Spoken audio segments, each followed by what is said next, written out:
Peace. Send me your email so I could send you the link. And Prince York is going to come in later on. All right, I'm about to text you my email right now. All right.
All right, peace and black power family. You already know what it is. You see who's on the screen. It's your brother, Sonetta. Welcome to another Sonetta TV House of Consciousness production. And I'm going to have the little young Pharaoh on, the young warrior, brother Pharaoh.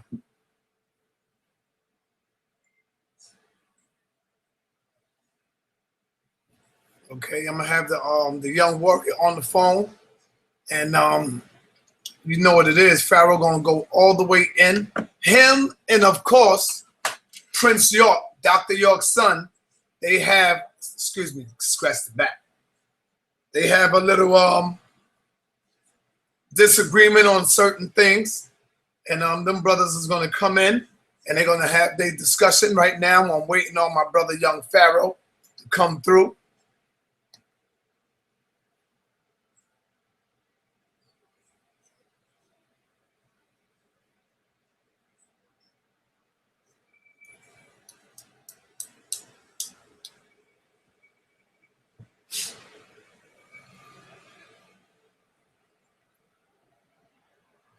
Oh, yeah. I left out the H. I see. I spelled Pharaoh name wrong. I be rushing, man. I'm getting old, family. I'm getting old. What you expect? I'm rushing to get this shit up. Damn, I don't know how I can go back over it. Let me see. If I can go back over it and edit it.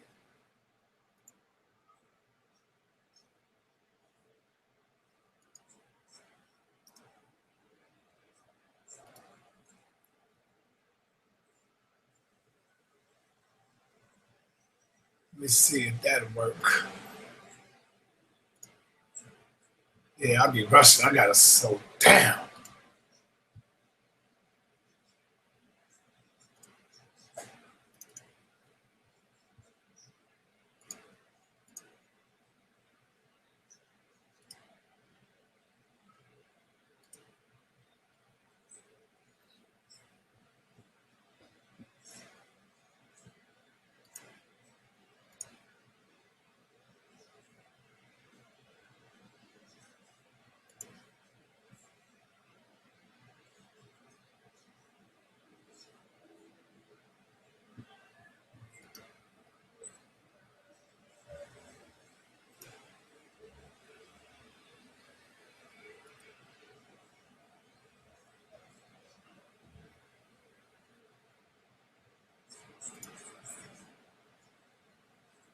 Okay, we back. As I was saying, we had a nice build yesterday. That was powerful. That was powerful, family. And I'm just waiting on the family to come in. Okay, I checked out.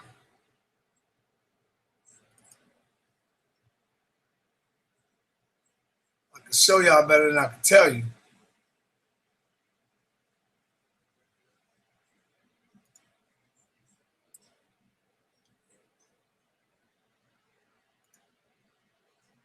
told you the next time I come back, I'm going to show y'all where we at.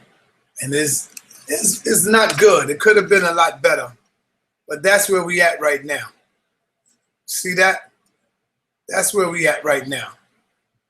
So we made a little progress, but come on, family. With all the subscribers I got, I should no way be right there. Okay?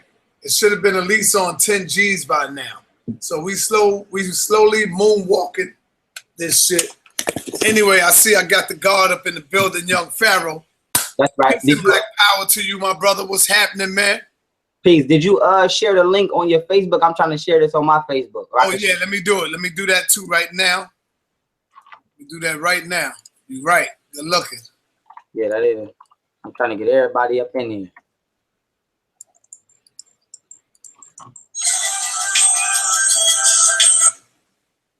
My brother Heard, I'm live right now. Talk to me, man. I'm live with Pharaoh. Yes, sir.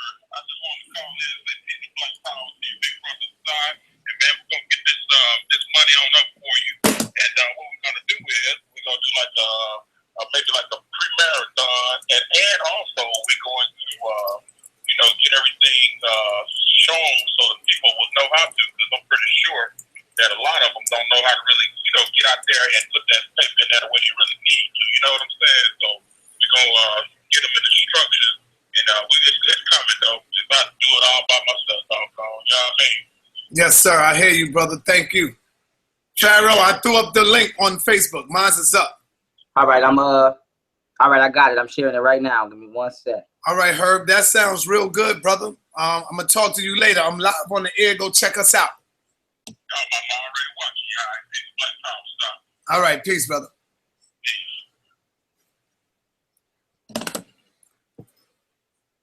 Okay, family, we got some powerful, great information for you. The young God is out there doing his thing. And I'm going to bring Seti on it. Now, people were saying yesterday they missed Seti. So I got to call my brother tomorrow and bring Seti, Sarasuit Seti on the general. Let him talk to y'all for a little bit. Yeah, that's right. For sure, I'm almost done sharing this. Okay. Yo, Pharaoh, you got the funny hairline, man. I'm just looking at your joint right now. You got the point. Yeah.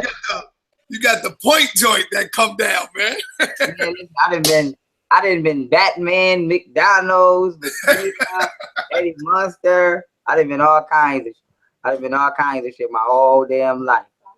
Yeah, no doubt.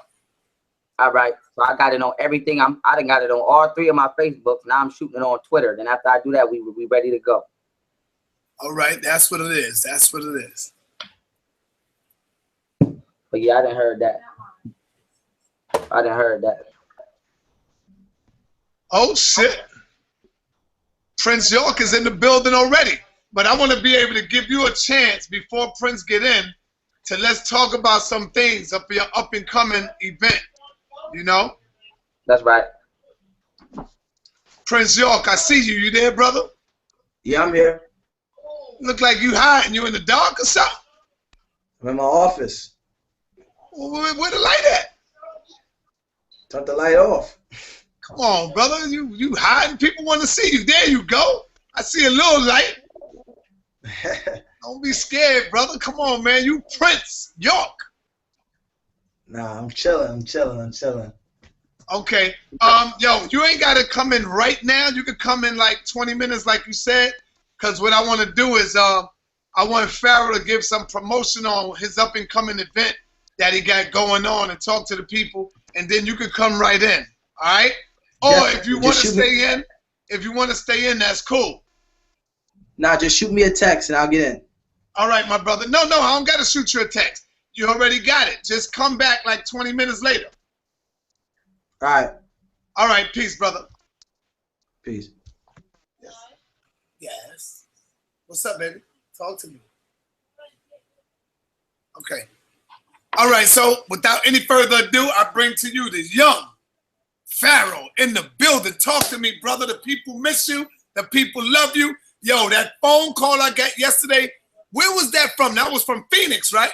Yeah, that was from Arizona for sure. Yeah, that was a call from Phoenix, and the young lady on the phone, man, it was beautiful to hear her. She went crazy when she heard your voice. This is a young sister, young lady, brothers and sisters. She called me from Phoenix. Of course, her mother called me, and she was on the phone saying, Sarnetta, I'm sitting back on your channel and I'm watching young Pharaoh. Oh, I love Pharaoh. Now, this is a baby. She's about 10 years old. She said, I love Pharaoh. I said, you know what? I'm going to get the brother on the phone and have you talk to him yourself. And when I called Pharaoh, and soon as Pharaoh said, yo, what's up, hello? It was like she was crying on the phone to you. Like, brother, yo, oh, man, Pharaoh, I love you. I watch you. How was that feeling like, brother, when you got that call yesterday? Man, that's one of the most amazing feelings you can have. You know what I'm saying? Especially to have a child, you know, admire you for what it is you do. You know, because children, you know, they know the truth. You know what I'm saying? They know what they see and they know what they feel. So to have a young to know that I'm reaching the youth, you know, like a lot of people, you know, speak that we're supposed to do. That's just beautiful confirmation to me to know that, you know, I touched somebody who's 19 years old.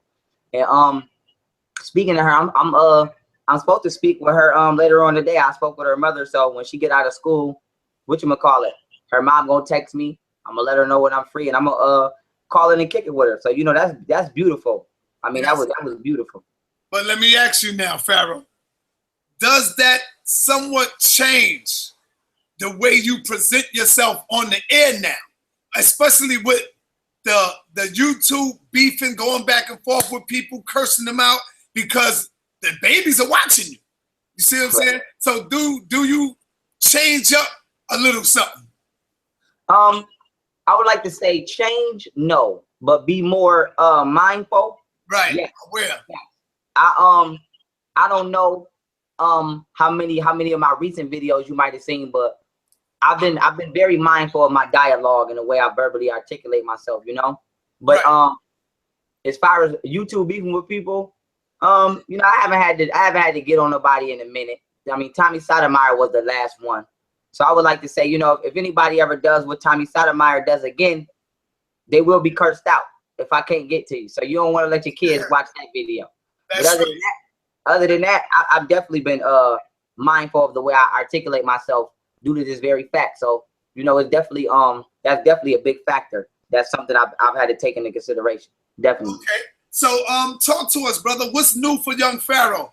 First, before you go there, talk to us about you and the General Sarah Seti and, you know, your experiences together going around the world teaching and talking to the young generation and the people that's out there.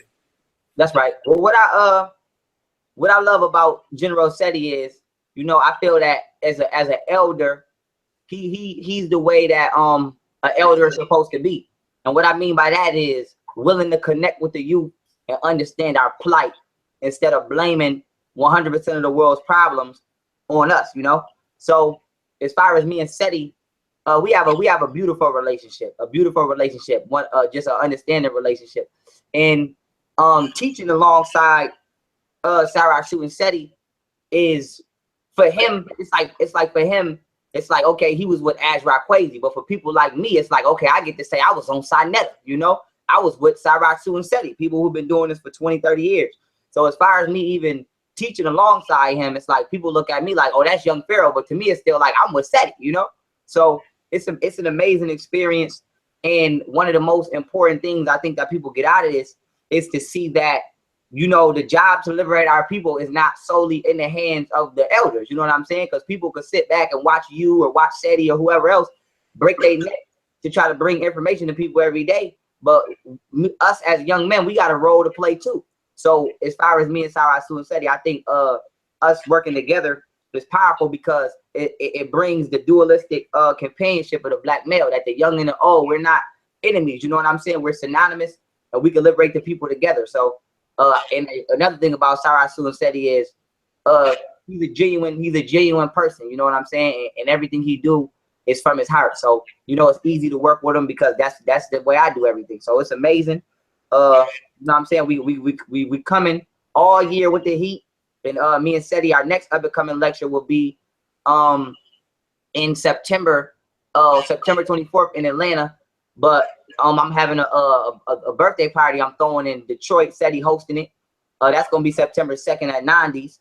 If anybody want to make that, so it's gonna be we about to do some amazing things this year. Okay.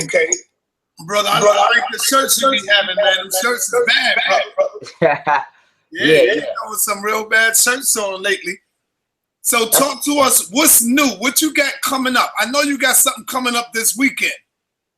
That's right. Let me look at the address so I get the exact address. I'm gonna be in DC this Friday, August 26th, Washington DC, at the Thurgood Marshall Center at what is called the Mayotte Conference. If you need the flyer, it's on my Sandra Bland Facebook page. It's on my Young Pharaoh Twitter, and it's on my Young Pharaoh Facebook page. So it's going to be at the Thurgood Marshall Center this Friday from 6 p.m. to 9 p.m.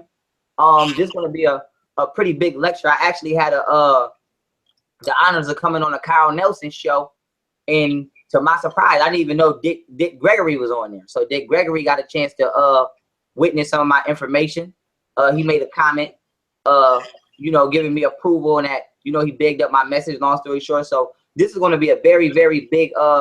This is going to be a very, very big event in DC this Friday. So if you're in the DC area, come on out. After that, I'll be in Dallas, Texas on September 10th, giving an extraterrestrial conference on basically the genetic compatibility between African people and what we can consider or conceptualize as extraterrestrials. I'm gonna be breaking down and showing government documented proof, and I'm also going to be showing Kemetic proof on how the Egyptians factually did document the existence and the connection with extraterrestrials. So you don't want to miss that on September 10th. Then after that, I'll be in West Virginia at Bethany College, giving a lecture on the genetic reincarnation of Black people. I'm gonna be breaking down genetic engineering, cloning, hybrid foods, also how information is stored through the DNA of African people and passed down. I'm also going to be breaking down how in the first layer of our DNA, there's a galactic code inscripted within our amino acids, and when broken down and taken through an alphabetical grammatic text, it reads God eternal within the body. So Black DNA literally has a galactic receipt. I'm also have a lecture coming up, as I just stated, September 24th, Atlanta, with Sarai Suit and Seti. It's going to be this one right here. You don't want to miss. This is the hidden history, psychology, and truths about slavery. We're going to be breaking slavery down in a way that you never knew. That if you thought you knew about slavery, you're going to find out this is how much you knew, this little. So we going in. I also have a Black goddess, Black queen opening up for me. Y'all know her as Sekhmet. You know, she had some run-ins with these Europeans because she made a statement saying that open season on the motherfucking cracker. Excuse my language, but you know that's my goddess, warrior queen, my sister. I speak with her frequently, and I have the honors of having her open up that lecture for us. So that's gonna be a heavy hitting lecture. So all September is going down, family. It's starting this Friday. It's going down in DC. So you know, be in attendance if you can. Bring the children. You know, I love the children. We kick at every lecture. So it's some amazing things coming up, and it's a lot of things that y'all have to expect from me for about the next 45 days straight. All right, family. As you can see, there's the flyer. Make sure you get it. If you have any information, if you want to call, the number is right there on the screen: 202-829-1160. It's going to be a Mayotte conference, family. The Sons and Daughters of Africa in partnership. All right, family, I want y'all to make sure you get this. Friday is going down, August the 26th, 6 o'clock. The doors open up at 5:30, 6 o'clock. Be in the building. Thurgood Marshall Center, 1816 12th Street, Northwest, Washington, D.C. The zip code, put it in your GPS. Make sure you get it. 20009. $20 for adults, $10 for the students. Have your ass in the building. You already know Young Pharaoh gonna turn it up, turn it out, and it's gonna be a powerful thing, man. Come on, family. Make sure you have your ass in the building. All those who are in the Washington, D.C. area. And if you want to come in from out of town, you can have your ass in the building as well, family. So this is going to be one you don't want to miss. Make no mistake about it. So, Brother Pharaoh, you're a young brother. You're a young brother. You're already committed to a beautiful goddess. I seen your queen. How the ladies treating you, brother? How the ladies treating you? I mean, truth be told, my interaction with the ladies is very, very limited. You know what I'm saying? But as far as Facebook support, internet support, you know, I get a lot of support from the queens. You know what I'm saying? So, you know, they support me. I support them. You know, it's all love. It's all. Let me get a word. It's all genuine. That's the perfect word. It's all genuine. You know, the black woman is God. I uphold that. I uphold that very strongly. Anybody who's been to my lectures know before I start the lecture, I make that statement and I let everybody know if you got a problem with it, you can get the fuck out. So, you know what I'm saying? I hold it down for the black woman, you know, as I should, as we all should. So, you know, real recognize real and they support that. So let me ask you, brother, what's your celebrity status now? Because people are seeing you, people calling you from all over the world. Do your ladies somewhat say, God damn, you know, do you see a little jealousy going in there? Because, you know, the women be flocking you. They call me all the time for you. So do you see a little bit of it? You got to say, baby, you know, I love you, baby. Everything is good, boo. You know? You know what? For me to be totally honest with you, I have to say no. Because, okay. You know, my relationship is very secure, and it's an understanding relationship, you know, especially when I'm dealing when you're dealing in a relationship that I'm seeking out, and then when we speaking on polygamy, that's something that eventually I will be exercising. So my relationship right now that I'm in is really the only one I've been focused on, and the trust that I have is not something that, you know, I'm willing to destroy, but it's comfortable. You know, I don't give my lady a reason to be insecure, you know. So you know, I do what I'm supposed to do as a king. And yeah, she's not insecure. But for me, truthfully, I forget that I'm young Pharaoh. You know, I be walking up the street and people be like, I had somebody jump out on me at the red, like, oh, young Pharaoh. And I'm like, oh shit. But I forget that, you know, I'm actually bigger than what I think. Because to me, you know, this is just what I do every day. So as far as the ladies, you know, it's not causing a havoc or a reef, you know, in my current lifetime, because, you know, I'm moving how I'm supposed to move. Okay. I had a powerful discussion yesterday when Lex Vortex was in the building, and I think he agrees with you on evolution and somewhat like that. I think y'all got to get a little more balance on that and do a little more research, because I think you losing on that battle, Brother Pharaoh, dealing with evolution. You know, I think that I have bodied the evolution theory about 100 different times. So I'm really just waiting for an alleged scholar, whoever they may be, of credibility, to come just oppose me, so that I can prove to everybody that the evolution theory is false. So, you know, without going in on it too much, we have to understand that if you're saying we evolved from monkeys, you have over 167 different genetic combinations that you can make on this planet called haplogroups. So now giving you an example, let's say, Sanetta, if you have a baby by a Chinese woman, that might be haplogroup A. If you have a baby by a Philippinese woman, that might be haplogroup B. So with all the different genetic sequences on the planet, you can make over 167 different variations. And the African variations never lead to or have Neanderthal roots. So when we're dealing with evolution, for one, I just want to simply know right now the African male or female has a reptilian brainstem. The monkey itself does not have a reptilian brainstem. So we evolved from the monkey. I want to know, how do we have genetics, specifically our blood type and haplogroup, that do not link us to the monkey? How do we have an entire portion of our brain that the monkey does not have? And how do we have neural and uromelanin that the monkey also does not have? So if we evolved from the monkey, and I have a million other points, but I'm gonna just throw this one simple point out there.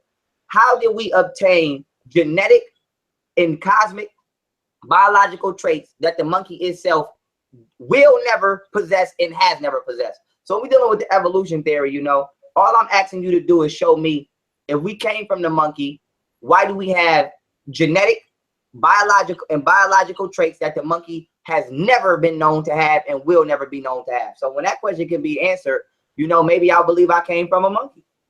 All right, brother. Sunday, we was on the phone Sunday, me, you, and Prince York, Dr. York's son, and y'all had some disagreements going on. What are some of the things that catch the people update so when Prince get on, the people will be aware of y'all two disagreements? Talk about that. All right. You know, my main thing was it started over the a conversation about the Hebrew Israelites. And it's a lot of different sectors of Hebrew Israelites out there I've come to learn. So I'm going to say ISUPK. So when we was dealing with ISUPK, one of the things I was trying to convey to the brother was, you know, I feel it's incorrect for you to speak on a structure of the structure of an organization when your organization shares that same structural content. So for example, we was breaking down, you know, the dress code of the ISUPK. And I said, well, brother, you're a Nuwaubian, and it's a lot of people who think you dress pretty weird as well.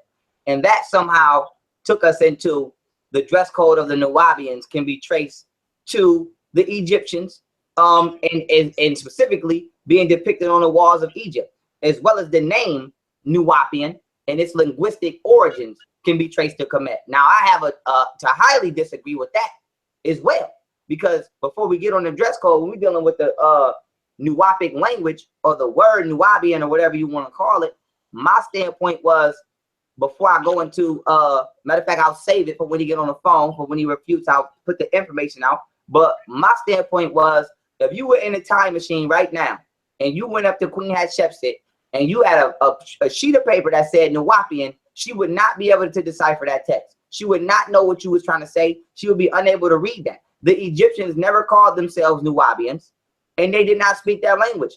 And then we claim, it is claimed that the Nuwaubic language is a translated version of the Egyptian language of hieroglyphics or text. But I just put a video out last night, coincidentally, at around this time, which is perfect, titled Egyptian Hieroglyphics, where I broke down the fallacies and the false claimed credibility of the Egyptologists to have deciphered the Kemetic text, when in fact they have never deciphered it. So I know people are going to try to reference the Rosetta Stone and things like that, and as soon as they do, I'm going to eat them alive. So with that being said, my problem was, you know, we can't claim origin to something to where that origin itself is unfamiliar. And the last problem I had was, the brother said, you know, I asked him, you know, who are the Nuwaubians? And he said, the Nuwaubians are the ones who educated the Egyptians. And I said, well, if that's the case, you are just like the Hebrew Israelites, you know, in a manner that what you're trying to refute them, because when the Hebrews say we're the 12 tribes of Israel, but then if I do a DNA test, your genes might take you on the other side of the planet. So you technically are not from none of these tribes you're trying to claim, because you have no genetic origins in this land. So I asked him, I said, brother, if you claim you're a Nuwaubian and you're saying, you know, we're the ones who educated the Egyptians, if I do a DNA test on you, how will you react if it says you're from Australia? You're not nowhere near Kemet. So how can you technically be a Nuwaubian? So I just wanted to put everything in its proper perspective on what it is we claim, and separate truth from egotistical reality, and understand the knowledge in its proper perspective. So that was the disagreement, you could say, that me and the brother came about to have. Okay, brother. How do you feel when people say to you that your teachings come right up out of the Nuwaubian from Dr. York? I feel, I'm gonna say exactly what I said to Prince. I've never watched one Dr. York video in my life. I've never read one Dr. York video in my life. And without being disrespectful, the way I heard about Dr. York was two ways. For one, everybody kept comparing me to the man, so I had to go look up and see who he was. And then for two, I watched the old debate against Seti and Polite. And Seti had put up there the Sodom Misinterpreted book, where Dr. York was basically let's say making an excuse for why homosexuality is not a bad thing. That's the nicest way I can say that. So that's the only way I know about Dr. York, outside of the reason that he went to jail for the crime, his sexual crimes against children. So when people compare me or say I'm fresh up out of Dr. York, I actually have no mental relationship with any of Dr. York's work. But I will say this: if something that I've said is in relationship to something that he said, maybe he was right on the subject. Because I say things all the time that people say on here, and I've never watched the videos, and people might tell them, "Oh, you sound just like young Pharaoh," and that don't mean they watch my videos. It's called reading books and coming across information. So if me and Dr. York somehow drew similar conclusions on certain things, I think that this needs to be taken into account and researched by. Okay, peace and black power. Let me bring in another guest that we got in the building. He go by the name of Prince York. Peace to you, my brother Prince York. What's happening?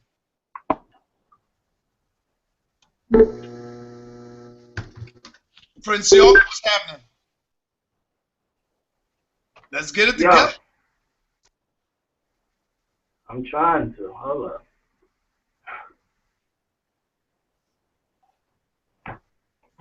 I'm not good with all this modern day. All right, I hear you. I hear you, brother. You in there. Can you see me? I see a picture of you. I'm trying to get this camera on. Hold on, give me a second. Yeah, you got the picture on.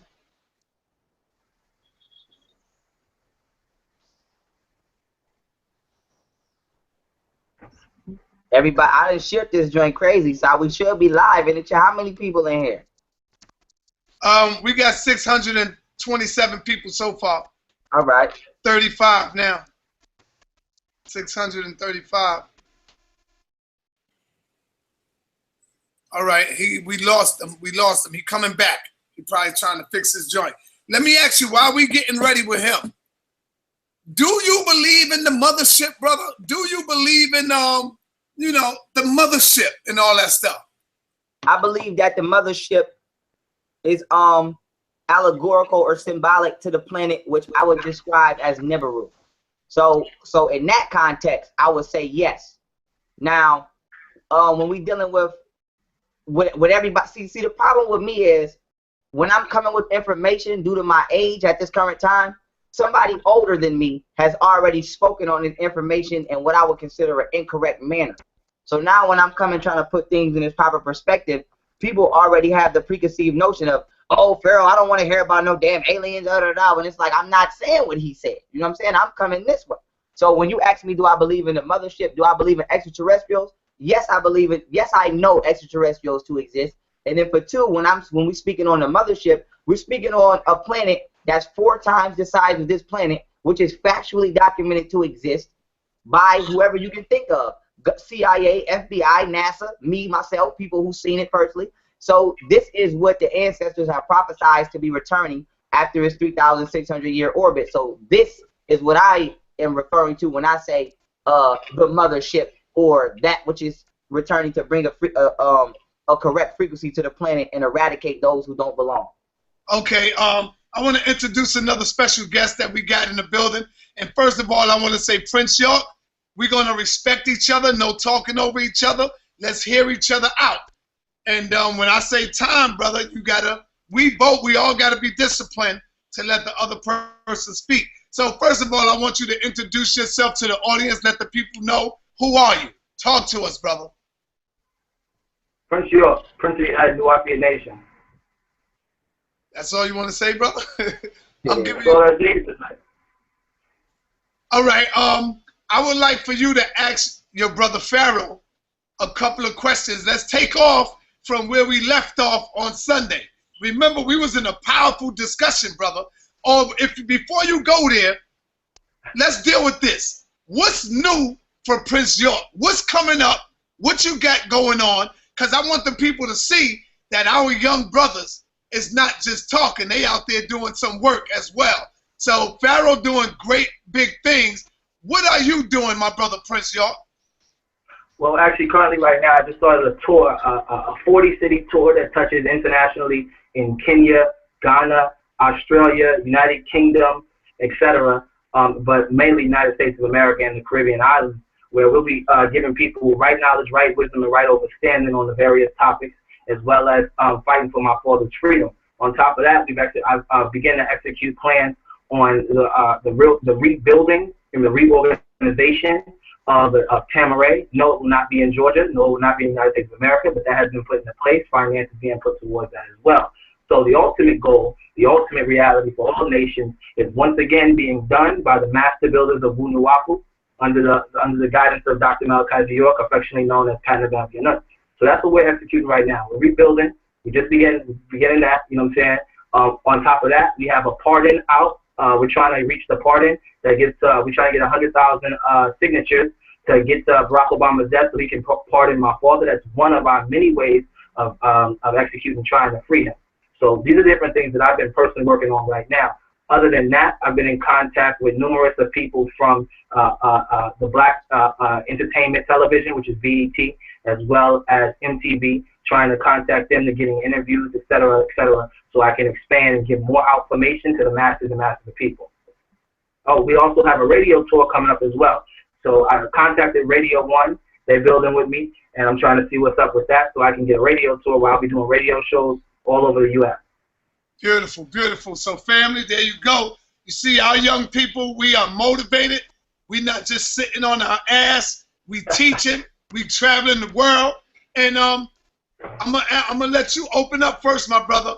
Ask the brother any question that's on your mind. Let's take off from where we left off on Sunday. Well, actually, he just made a statement about the mothership. So I would like him, if he could expound on what is the name of that mothership, what is the race of extraterrestrials that occupy that mothership, and what is their connection to us, and then how can you prove that? Okay. Now, when we say what is the name of the mothership, we have to deal with linguistically the name that have been given to us. So I like to put everything in its proper perspective. When we say Planet Nebharu, we have to remember that the Egyptian language was translated by Europeans. So since nobody was there when the Egyptians actually named this ship, we have to use its title predicated upon all we have, which is what the Europeans gave us. So I'm going to tell you, according to alleged scholarly documentation, the name of this planet is Nebharu. And Nebharu is what the ancestors allegedly named this massive planet in the sky, predicated upon Nephthys or Nebhet, and her name being combinated with Haru. So once these names were fused for other ideographic reasoning, they came up with the name Nebharu. Now when we're dealing with the beings on this ship or the extraterrestrials on this ship, I think that is inaccurate for somebody to speak about something that they've never seen as a whole. Now, I've had personal experiences, whether people believe it or not, but I understand that the Nuwaupians do things like classify species and all of that, and I feel that if you've never seen a certain species, not saying you personally, but I don't think that it's correct for somebody to classify it. So for me to properly answer this, I got to give you my stance on the situation. So if you were to ask me who is occupying the ship, I would tell you it's a being of melanated descent who we can classify as the term we use, once again given to us by the European, the Anunnaki, who we share the O-negative blood type origin with, and also other genetic signaturing. So if you're trying to go into the Pleiadians and all of that shit, I'm not with all of that. I don't even believe there's no such thing as a white extraterrestrial, because we understand the white gene itself is only 6,000 years old, and the universe produces prokaryotic cells which are melanated, so it's impossible for it to be such thing as a Caucasian extraterrestrial. I'm only saying that because from my understanding, and correct me if I'm wrong, but the Nuwaubians have classifications of extraterrestrial races, to which most of those, myself, I would like to say, do not exist. A lot of them do not exist. So now, fully answering the question, Planet Nebharu is a planet that's it's a nanotechnical planet, and it's basically it's on a natural orbit, as if, just imagine our planet if we went into the core and we turned this planet into a ship, but it's already on its natural orbit. So this is what Planet Nebharu can be conceptualized as, and this is what I agree with as the mothership. And to my understanding, as well as a NASA scientist who's been a scientist for NASA by the name of Norbert Brigham for 12 years, will confirm that there are beings on this planet who highly resemble people on this planet that they consider African or Negroes, and these are who we can logically conclude is piloting this ship. And once this ship / planet reaches this atmosphere, due to its magnitude and its the high level of power that it has in its electromagnetic field, or its magnetosphere, what it's going to do is it's going to cause the planet Earth to flood, and the majority of this Earth is going to flood, and as well as it's going to actually snatch away certain levels of intelligence and consciousness that is being stored in our magnetosphere due to us being let's say overwhelmed energetically or by an electric field. So this is what I believe the mothership to be, and this is why I believe melanated beings are on planet Nibiru, and this is why I've come to the conclusions of what is to happen once it arrives near our planet. Go ahead, brother. Prince. Okay, well, the first thing is that the mothership planet. So I'm guessing. Fix your sound, brother. Yeah, you gotta fix your sound. Put your joint on mute or something. I'm gonna put mine on mute. All right, go ahead. Can you hear me now? Yes, go ahead. Yes. Okay, I said the first thing he said is he stated that Nibiru is a planet, and then he said the ancestors, which he's referring to Egyptian descent, is calling it Nibiru. Well, first to start, that's incorrect. The Arabic word where Nibiru comes from is Nabara, which means elevated or high in the sky. You follow what I'm saying? And then from there you can go into Hebrew, which is Nabarash, and that also means elevated or far away, gone. Nibiru, which is the proper way of saying it, and that word is actually a Sumerian word, because the Sumerians the Sumerians are the first people on the planet to talk about the mothership, if that's what you want to call it, which is known as Nibiru. The Sumerians speak on Nibiru, and they say that it was an extraterrestrial race that was known as the Anunnaki. And the Anunnaki is not a European word either. The Anunnaki is a Sumerian word.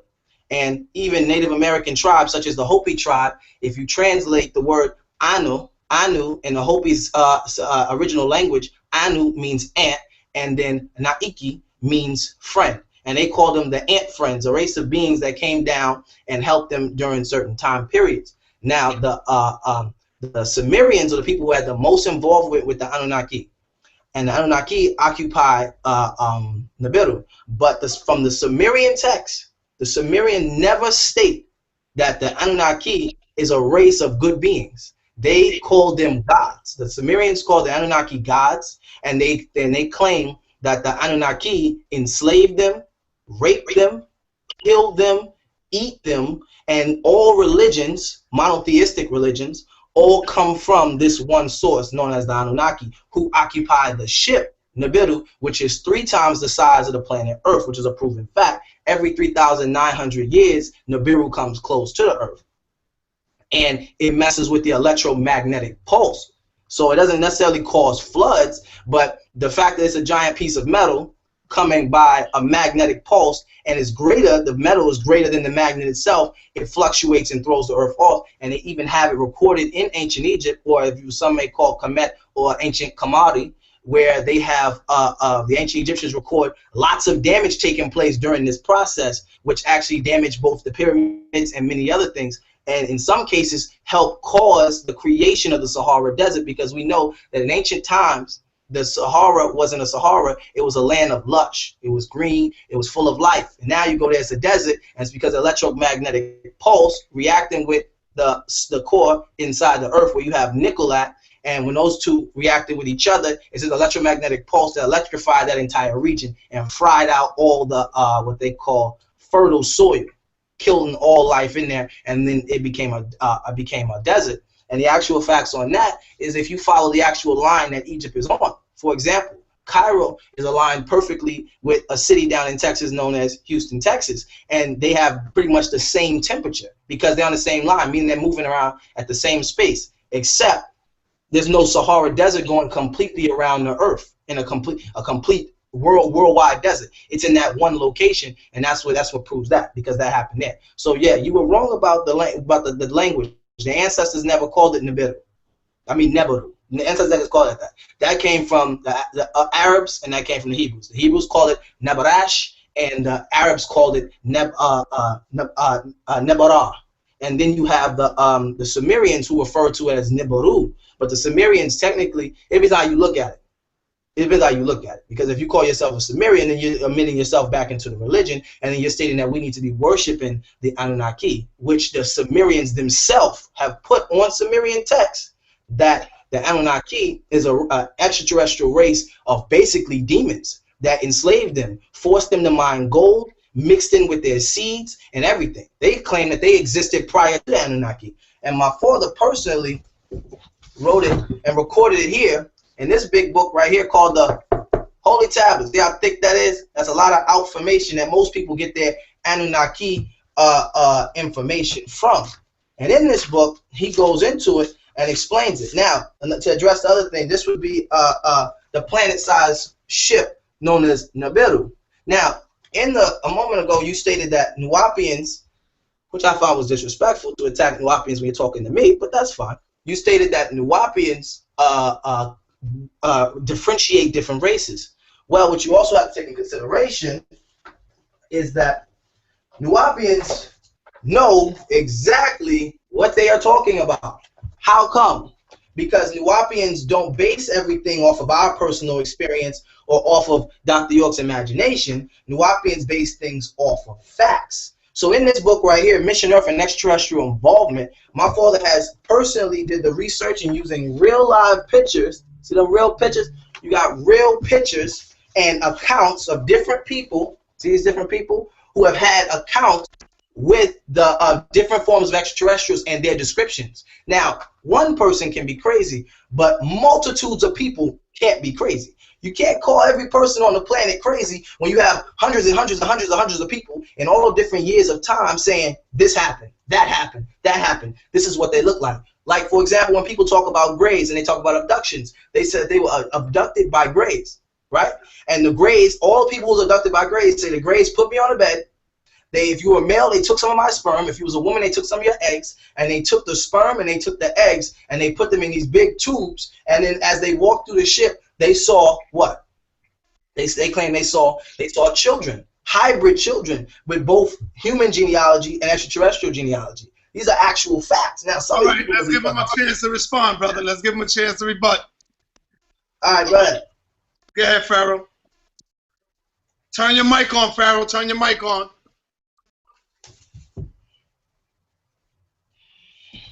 You can hear me? I hear you loud and clear. All right, now I wrote down a lot of points you said, since we're not jumping in, so I got to correct you on a lot because I actually was not wrong. Now, I'm going to go in order to what you stated. First, you said the Sumerians were the first to speak on the Anunnaki. That's highly incorrect. That's highly incorrect. So I want to say this before I go on. You see, the subconscious mind, as you should know, governs 90% of what you do. So I have to go on what you say in order to break down your mentality. I notice you keep saying, my father, my father. So that would have to lead me to say, what research have you done outside of Malachi Z. York? Because my personal research outside of Malachi Z. York leads me to the logic that not only is Egypt a civilization who, predates or is the predecessor of Sumeria by a minimum of 2,000 years, but also the Egyptians documented the Anunnaki in what they call the Great Book. So since you want to back out books, where's mine? Let me see. Oh, that's not it's in my thing. It's a book called the Coburn Bible. Now in the Coburn Bible, it's over 1,000 pages, and it's composed of Celtic and Kemetic texts written by Kemetic academicians in the 18th during the 18th dynasty. And what they recorded in here, in this Kemetic Bible, is not only information during the 18th dynasty, but preceding the 18th dynasty, which is accounts of not only extraterrestrials, but also planet Nibiru. So not only have they found actual extraterrestrials in Egyptian tombs, not only have they found actual extraterrestrial depictions on medallions in Egyptian tombs, Egyptians began to document their interaction with planet Nibiru before Sumeria was even thought of. So go get the Coburn Bible if you've never read it and do your research. Now, point say, when you said Anunnaki is a Sumerian word. First of all, we have to understand when we're dealing with linguistics, the way you spell Anunnaki is European alphabet. And when we try to say they're translating these words and translating these letters, I know a lot of people like to say, oh, Egyptologists, and they use the Rosetta Stone and da-da-da-da. we have to remember that when they used the Demetic text to try to allegedly decipher, let's say, the Egyptian hieroglyphics, 14 out of 29 of the characters were incorrect. So we understand that the Europeans do not have a factual basis or foundation, and they have never been actually accredited with the correct translation of any of these ancient words or texts. So as we say Anunnaki, or whatever you want to call it, like I said before, if you get in a time machine and you go to Samaria and you say the Anunnaki, they will have no understanding of what it is you're saying. So when we're dealing with words and grammar and vocabulary and statements and anything that has to do with the English language, we have to understand we are only trying to work with that which we have been given. Now, going down my point, when you said the Anunnaki, the Sumerians stated that they were raped and brutalized by the Anunnaki, you have to also understand that this is a curveball in the game given to you by the Europeans again. The problem or the beings that the Anunnaki were addressing were not the melanated gods. So I would like to say, as of right now, until you clean it up, your conception of who the Anunnaki is incorrect. The beings that the Sumerians were addressing were who today we can conceptualize as a reptilian-like being, which is factually confirmed to exist. The Anunnaki, or the melanated beings, at this time were on their way exiting our orbit, to which around this time we were being infiltrated by this low carbonated being which comes out green, so we classify it as a reptilian. So even this story that's given to you by the European is to make you think as a black person that your extraterrestrial, let's say, family members are the negative ones when they're not. So when you just said, okay, the Sumerians was breaking down, once again, proving my point, that they was being raped by the Anunnaki and all of that. They was never being raped by the Anunnaki because the Anunnaki wasn't here. They was being pillaged by a race of beings called reptilians. Now also, going down my list, when you say Planet Nibiru, it is a guaranteed fact that Planet Nibiru is about to cause a flood. This is confirmed by CIA agents and Planet NASA. So while we talking about all the iron and the nickel and all of that in the core of the earth, that's cute, that's nice, but you better be telling people, I hope the wu-nuwaupians have some canoes, because it's finna get crazy on planet earth. And I don't want to say that you made a statement saying it was disrespectful that I would make certain statements about the Nuwaubian nation. I'm not disrespecting the Nuwaubian nation, I'm telling the truth. And like I said, those pictures that you showed in that book, though, I can pull those up right now. I can pull those up on Google. So Malachi Z. York, no, I'm not taking away from his passion to teach the truth, but he hasn't done nothing with those photographs that I can't do right now. So the point I'm trying to make is him denoting photographs of UFOs still does not give factual basis to the existence of 50,000 different alleged extraterrestrial races. When we're dealing with the existence of humanoid life, we must always start at point A, and point A is melanin. So when we're dealing with the Nuwaubians, and I'm pretty sure you got a book over there somewhere with all them aliens in there, put it up, because half of them aliens are not even black. The only black aliens is who we could consider the Anunnaki. So when we're dealing with all of these different extraterrestrial races, it will be impossible for me, as somebody who deals with biology, to come to in chemistry and physics, to come to the understanding that the universe will create a European extraterrestrial or any extraterrestrial that's outside of melanin. Now, do I have a understanding on the foundation of genetic engineering and gene splicing and things such as that? Yes, because this is where the Caucasian race came from, which we can factually conclude and prove through genetics. But for you to tell me, oh, my father or the Nuwaubians proved that it's 20, 30 different alien races because he took some pictures or because he said so, I can't jack that. Because biologically, when we study what the universe gives birth to prokaryotic and eukaryotic cells, and you need our melanated cells. So the beings in those books are white. And we understand that the universe don't give birth to nothing that's biologically white naturally. We can see this not just with the humans on the planet, but we can see this with, we can see this in the animal kingdom as well, with albinos. So my understanding on the existence of beings, do I understand that there are multiple beings and are we the only life in the cosmos? No. But if you coming with me from a classification of a specific race and they look white, I'm not never going to jack that. There's nothing you can do to get me to believe that ever in life, ever. All right, my brother Prince York, do you have a response? Of course. if y'all see me smiling a lot, it's just I'm very impressed with the brother's his build. I'm very, very impressed.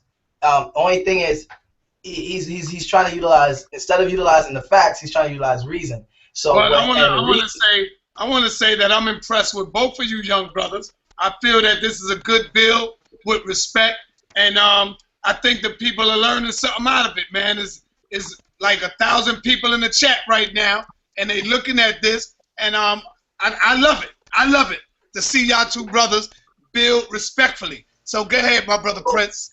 Well, definitely, if there's anybody from Detroit, shout out to the Detroit. I'm gonna be out there August 27th, building at the original Shrine of the Black Madonna. But I'm gonna get at first thing I gotta get at is let me see, what should I touch on? Okay, we'll touch on the book first, because once again, the disrespect, man, it has to stop. But okay, so he says that he could put 1 million pictures, right? Pictures of extraterrestrials, pictures of crafts, etc. He said that's something that anybody can do. Are we trying, I didn't know the purpose of us being here was to figure out what anybody can do, or are we figuring about what was done and what can we continue to do? Because it doesn't matter, you can't discredit, can't discredit or disrespect my father for doing it. He was one of the first people to do it. Black, one of the first people, I didn't say the, for those people who's trying to fact check me. No, he was one of the first people to do it, and he explained it in here. So you say, you can't validate, Dr. York didn't say it. That's the thing that people keep getting misconstrued. They want to make Dr. York this evil, bad guy. Let me see, where we at? They want to make Dr. York this evil, bad, mean guy. They want to say that he did this guy right here, my father, look kind of like me. He did this, and he did that, and he did that. Well, actually, if you go into this book, and I actually encourage young Pharaoh to buy this book if he can find it somewhere. I know a brother who sells them in Harlem, by the CVS pharmacy on 125th. This Mission Earth extraterrestrial involvement, what he's doing is he's not making up anything. He's putting a picture of the actual person who said it. He put their name. He gave you all the research and what they experienced. Then under that person, he put all the accounts, all the places, and everything they experienced. To try to say that there is one extraterrestrial race on this planet that has come back and forth and is the only person with involvement on this planet is ignorant. So first and foremost, let's start with the breakdown of the word extraterrestrial so we can stop saying these words.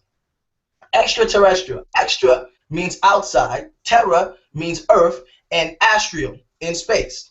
Extraterrestrial, outside of earth and in space, which we know. That's for the people who don't know. I know you know, Pharaoh. Now, that means that anything outside of earth is extraterrestrial. Like, for example, the moon. The moon can be considered extraterrestrial because there's no definition that says extraterrestrials are some form of living being. Extraterrestrial is anything outside, so anything or alien. Alien can be somebody from India in the United States of America. They would be an alien to the United States of America because they are unknown until they are known, and then you can give them the title American Indian. You follow what I'm saying? Then on top of that, I'm trying to think of the other thing you said. Oh, the language. I don't know why. We talked about this Sunday, man. I don't know why you keep doing that. You have to stop saying it. That doesn't make any sense. You can't say that these letters, the word Anunnaki, could not have existed 4,000 years ago because this is English language. That's a very ignorant statement. And the reason why is because the lettering means absolutely nothing at all. The lettering means nothing.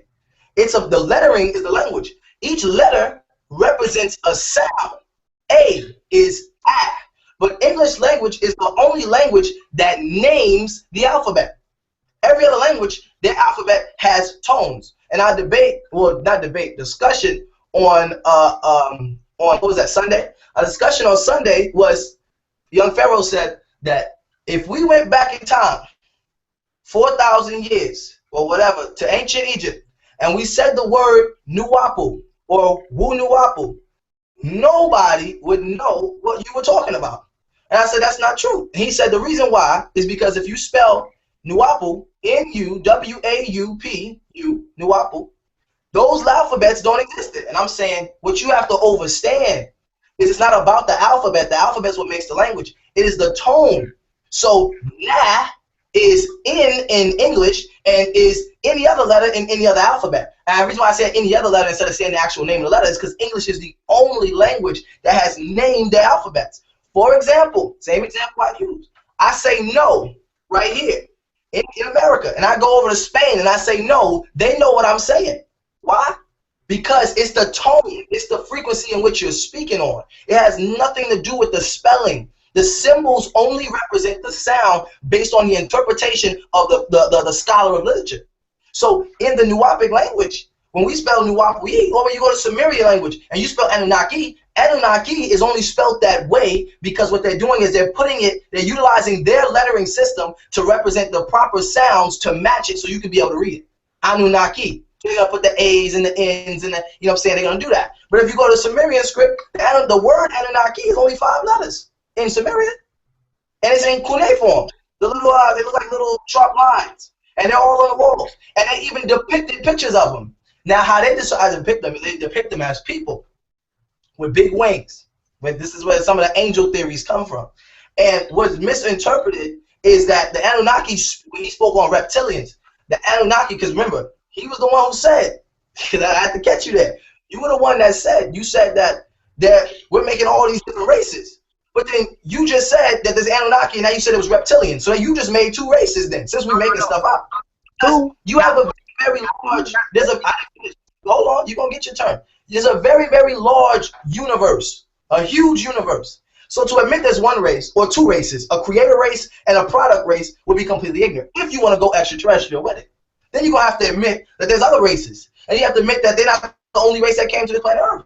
Because the ancient Egyptians, where I can show you, where is that book? The ancient Egyptians, who you were referring to, were gods themselves, the pre-dynastic Egyptians, the Batarites. See this? Usir, Osiris, Asar. He's green. He's depicted green. And then even certain pharaohs, Ramesses, Akhenaten, these different people, if you look at the shape of their head, some of their heads stretch out this far back. That's inhumane. That's not in our genealogy. Different things like that. So you have extraterrestrials that was living at the time during Egypt. You have extraterrestrials in power. And that's why that book is called Mission Earth and Extraterrestrial Involvement. So if you want to get into extraterrestrials, but you have to acknowledge that there's more than 1 race, which you did when you said reptilians. But now you're telling me that the Anunnaki is a melanated race. When the Sumerians say themselves, Dr. York didn't write what's on the Sumerian walls. The Sumerians did. And you're using books that is not, the books I'm using, see, this is the difference between your book and my book. The book I'm using is Dr. York's written, but Dr. York, all he does is collage information, like a History Channel. Modern day time, History Channel, what they do is they say, this astrophysicist, and this scientist, and this archaeologist, and they put them all together on a documentary, and they all point out different involvements, and they put it together, and that's how scientific theory is created. I'm going to quote Brother Polite. What Brother Polite says, and I agree with him on this, where he states that a scientific theory goes through more scrutiny than a fact. Like, for example, the sky is blue. That's a fact. You assumed it's a fact. You didn't study that. You can't prove, you can't break down every one of them color molecules and prove that that's not. But you made the assumption that it was a fact.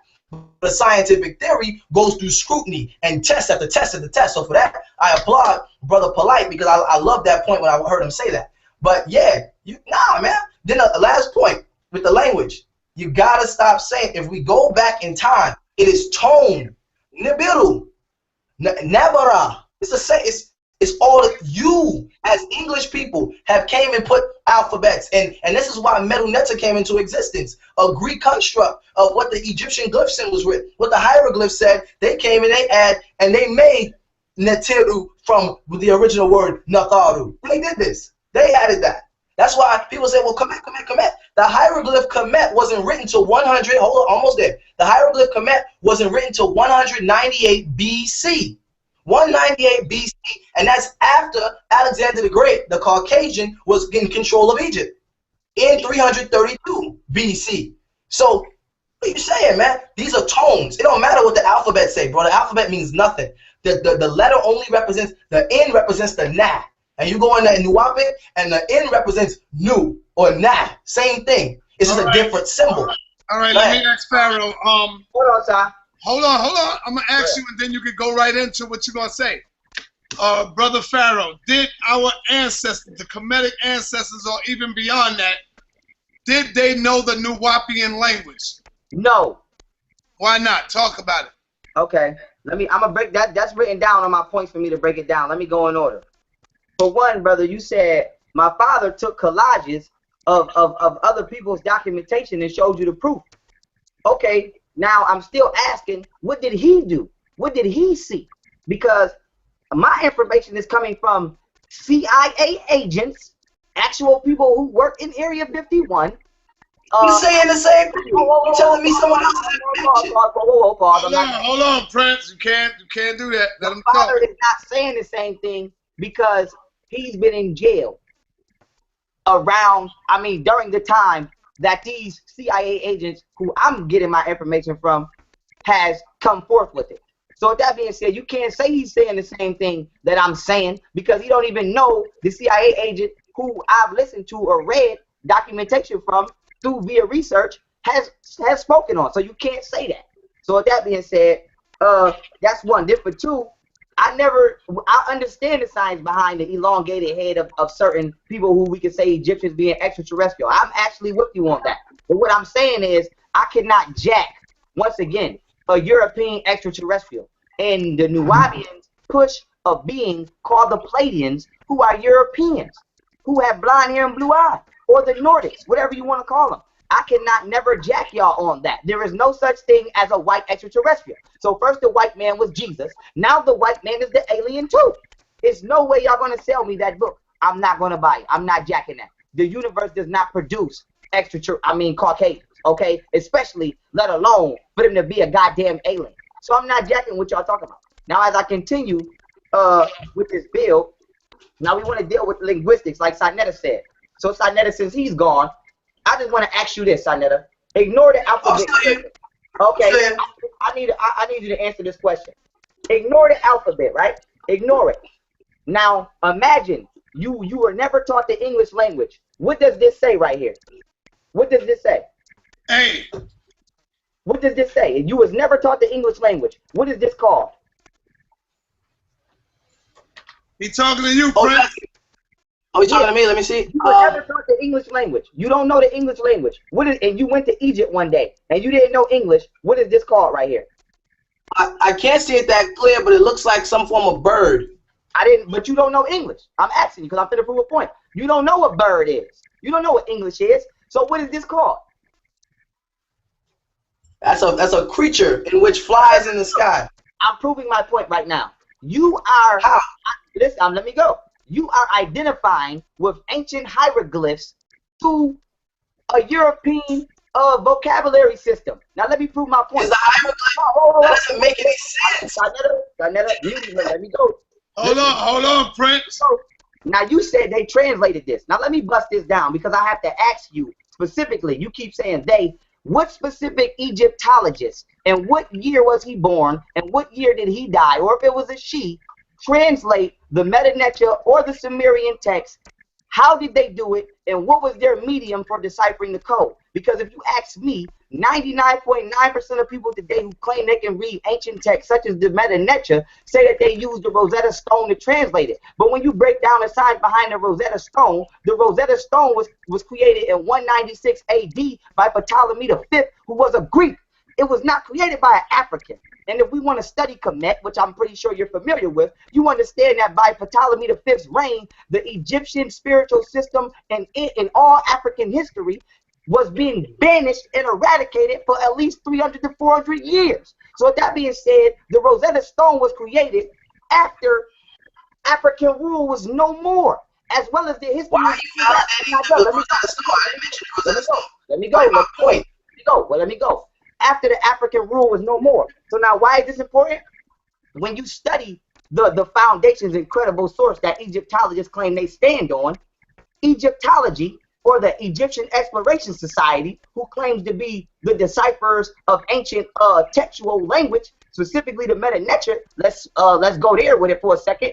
Their names is Amelia Edwards and Reginald Poole. And Reginald Poole stand allegedly on the work of Thomas Young and John Chaplin. Now, why is this important? Because Thomas Young and John Chaplin have no scholarly degrees. They have no certification for even being linguistics to even translate this language. And not just that, they stand on the works of an alleged Greek named Apollo, who lived in 5th century AD, who allegedly was the one who translated the Meta Netia. Now, why is this important? because when you see where Apollo got his scholarship from, it translates and it falls upon someone named Philippus. Now, guess what the problem with Philippus is?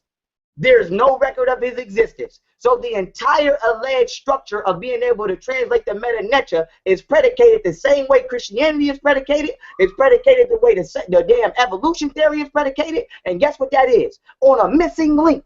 So they're allegedly translating hieroglyphs predicated upon someone's interpretation who doesn't exist. Now let me break this down for you. When we're dealing with an ideogram, because I'm pretty sure you know that Egyptian hieroglyphs are nothing more than ideograms.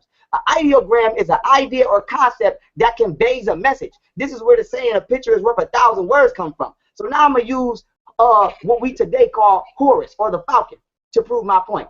The falcon, right, was one of the only animals that can fly above a storm, and it's one of the only animals who can spot its prey a minimum of a mile and is 99.9% accurate every time it swoops down on its prey. So this is what the ancestors' way of saying, stay in your higher self despite physical experiences and be 99.9% accurate in all things you execute. So how did they take an idea, an ideogram, and turn it into the letter A? You can't do that. Now, another thing about the definition of an ideogram is an ideogram is an idea or concept void of a word, phrase, or language. So it is documented by Egyptologists that the Egyptian hieroglyphs are nothing more than ideas void of words, phrases, or languages. So how did you take something that was not a word, phrase, or language and turn it into a goddamn letter that creates a word? So they never deciphered the hieroglyphics. You don't know what you're talking about. The Sumerian text is given to you by the European. Now let me bust this down for you before I had you doing some research. You want to keep saying the Sumerians. Anu, Enlil, and Enki is nothing more than the Sumerians stealing Shu, Geb, and Tefnut. So Anu is who? The goddess of heaven. Enki is who? In the Sumerian text, the god of earth. Enlil is who? The god of air. In Kemet, Nu became Anu, Shu became Enki, and Geb became Enlil. We know that Shu and Geb is earth and air. We know that Nu is the goddess of heaven.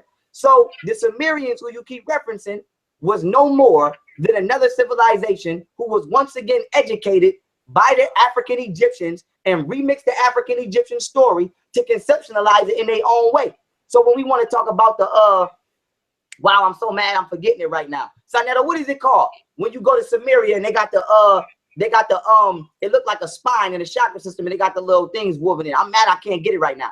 But that's nothing more than a hijacked Kemetic tree of life. So everything that you're referencing is not personally researched by you. You're dealing with passed down information that's outdated, and you never did the personal text or you never did the personal research. Because if you did, you would know that Egyptology has never been factually accredited on a document with successfully translating the Egyptian text. And if you try to say that Rosetta Stone, it's not going to work, because the Rosetta Stone was created by a Greek who was not an African. And the Rosetta Stone, for those of you who don't know, is a tablet, like I said, that was created in 196 AD by Ptolemy V, and it has 3 different texts on it. It has Egyptian hieroglyphics, which is this. It has Demetic text, and it has Greek text. Now, why is this important? They tried to say they used the Demetic text as a medium to guide them in the understanding of the hieroglyphics. Now, this is why that's incorrect. But one, it's factual that the Demetic text that was used by Thomas Young and John Champlin, 14 out of 29 of the letters were wrong. So that means even if they did successfully translate it, 45 to 50% of what you today call the Meta Necha is incorrect. And then for 2, why they didn't translate it is because the Egyptian hieroglyphs are nothing more than ideas and concepts, not words, phrases, or languages. So come again with that, because you're dealing with somebody who do this research. You're not dealing with nobody who's going to say, oh, somebody that's name brand passed something down. So like I said, just because Malachi York said he referenced a scholar, why didn't he research the scholar? Because if he did, he would see that you can't translate these words. So now going back in time, let's spell wu-nuwaupu. N is water, right? Today in the English language, the word water ain't even spelled with no goddamn M. So how did they translate water into the letter N if water is nothing more than a manifestation of nature? See, when you're dealing with the hieroglyphs, the ancestors didn't make up nothing to describe and express themselves. They used that which nature already provided. So the European took a spiritual construct and turned it into a blatant grammatic text with no meaning. So even if they did properly translate the text, why does the language today that we use still not hold the spiritual meaning that it allegedly came from? Why does the falcon or the hawk or Haru, when translated allegedly into the letter A, why does the letter A not have the same ideographic meaning and understanding of that which it allegedly came? I'll tell you why, because it never came from that. So the word Nuwaupian, as I stated before, did not exist in Egypt, not just because the English language ain't exist, but also because it didn't exist in Greek either. And now my last point, before I let Sai do what he do, when you're dealing with the English language, we know that that has Germanic influence as well. So now you have to show me, how does the Egyptian hieroglyphics translate and is understood through Germany, through Germanic understanding? You can't do it. So when you saying that you translated the hieroglyphics, you didn't even use an African civilization. It's known for a fact that the Egyptians they barred the Greeks from being allowed into Egypt. So now you're going to use the people that the Egyptians didn't even allow into their civilization as the medium and a translator of their language. If the Egyptians felt themselves that the Greeks were not qualified to live amongst them in their nation, how are you going to allow the Greek to be the translator of the information that he was never even allowed to know, let alone unspiritually equipped to understand? So you miss me with that linguistics. You have done no research on the linguistic. You have done no research on the linguistic origins of the letters that you use. You're just using information that's passed down to you because it was given to you by somebody that's named Brand. Now, like I said, I'm not disrespecting Malachi Z. York. I don't know the man. Don't care. Not gonna lie. I'm speaking with facts. So don't tell me, oh, my father wrote this book, so it's right. I don't give a damn if Jesus wrote that book. Who did he get the information from? Okay, so we're dealing with factual credibility. And there is no factual credibility that the Egyptian hieroglyphics were ever successfully translated. So as I stated before, if you're writing Nuwaupian on a sheet of paper and you put it in a time machine and you give it to Queen Hatshepsut, she will not know what it means. And don't say that they translated the hieroglyphics, because the hieroglyphics are nothing more than idealistic concepts that are not words, phrases, or languages. So how did you create a word, phrase, and a language from something that never was? And I'm going to end on that note.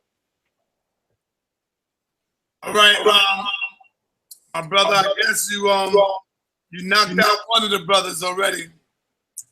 Prince York broke out. I think you done knocked one out, and I'm getting ready to bring another one in. Bring him in. I'm getting ready to bring another one in. And this brother feels he got what it takes to stand up. He's a respectful soldier. You know him very well. He goes by the name of Huhi Kaa. And, you know, he been hitting me up. Please, sir, let me get in. Let me at him. Let me at him. Well, I think he done took down one of the big chiefs already. I'm going to tell y'all something, man. Y'all need to know Pharaoh ain't no joke, man. This young brother be studying, and don't sleep on this brother, man. No, let him sleep. A lot of people die in their sleep. It's peaceful that way. It's peaceful that. Let them go out peaceful, Sly. Let them go out in their sleep. The way he broke that down, I gotta say that I do agree with him on that alphabet joint too, man. That was powerful right there from the young brother.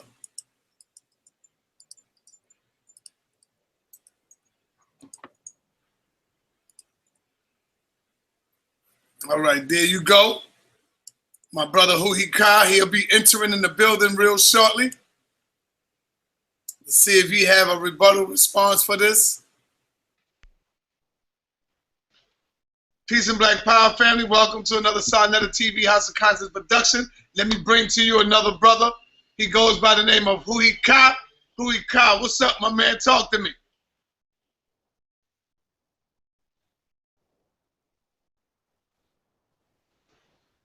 Come on, Huhi Kaa.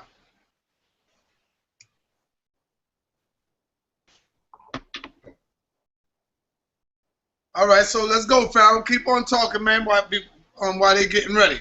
All right, well, getting back on my point, you know, see a lot of people, information just like clothes, you know, it's approved because it's name brand. See, if we was to take as I made this analogy before, you know, people want to wear Jordans, excuse me, because of the name. But if I take the same exact shoe and I put Skechers on it, nobody will wear it. So a lot of people want to take information down because of name brand. They want to accept information because somebody name brand said it. Oh, this came from this scientist. Oh, this came from Malachi Z. York. Oh, this came from them. That don't mean they're right because their name is popping. So you have to ask them where they got their information from. And dealing with this particular session, you know, like the brother said, Malachi Z. York took collages and put them together. That don't mean the sources that he grabbed his collages from were correct. So when we doing correct research and we dealing with linguistics, don't tell me what somebody told you. Don't tell me what the European said it meant. Tell me how they translated it and who translated it and who told them that. And then when you tell me that, tell me who translated it and who told them that until we get to the source. So we dealing with the source of linguistics is predicated, like I said, the same way Christianity is praised. Christianity tells you believe in the Bible because Jesus said so, but nobody never saw Jesus.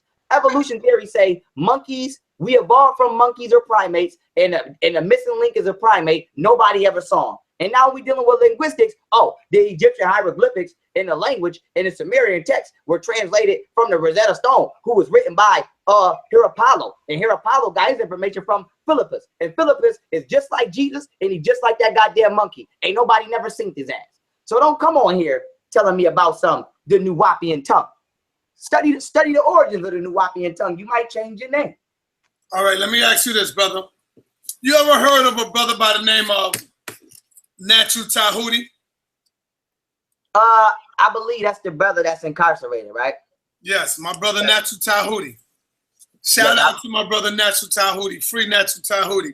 That's right. This brother went hard on the teachings of the black woman is God. I think you go and look him up, Pharaoh, and check out his teachings on the black woman is God. I think you will learn a lot of information from him as far as that teaching. It can add on to your studies. You know what I'm saying? Because the brother definitely went crazy on that teaching right there. That's all he taught.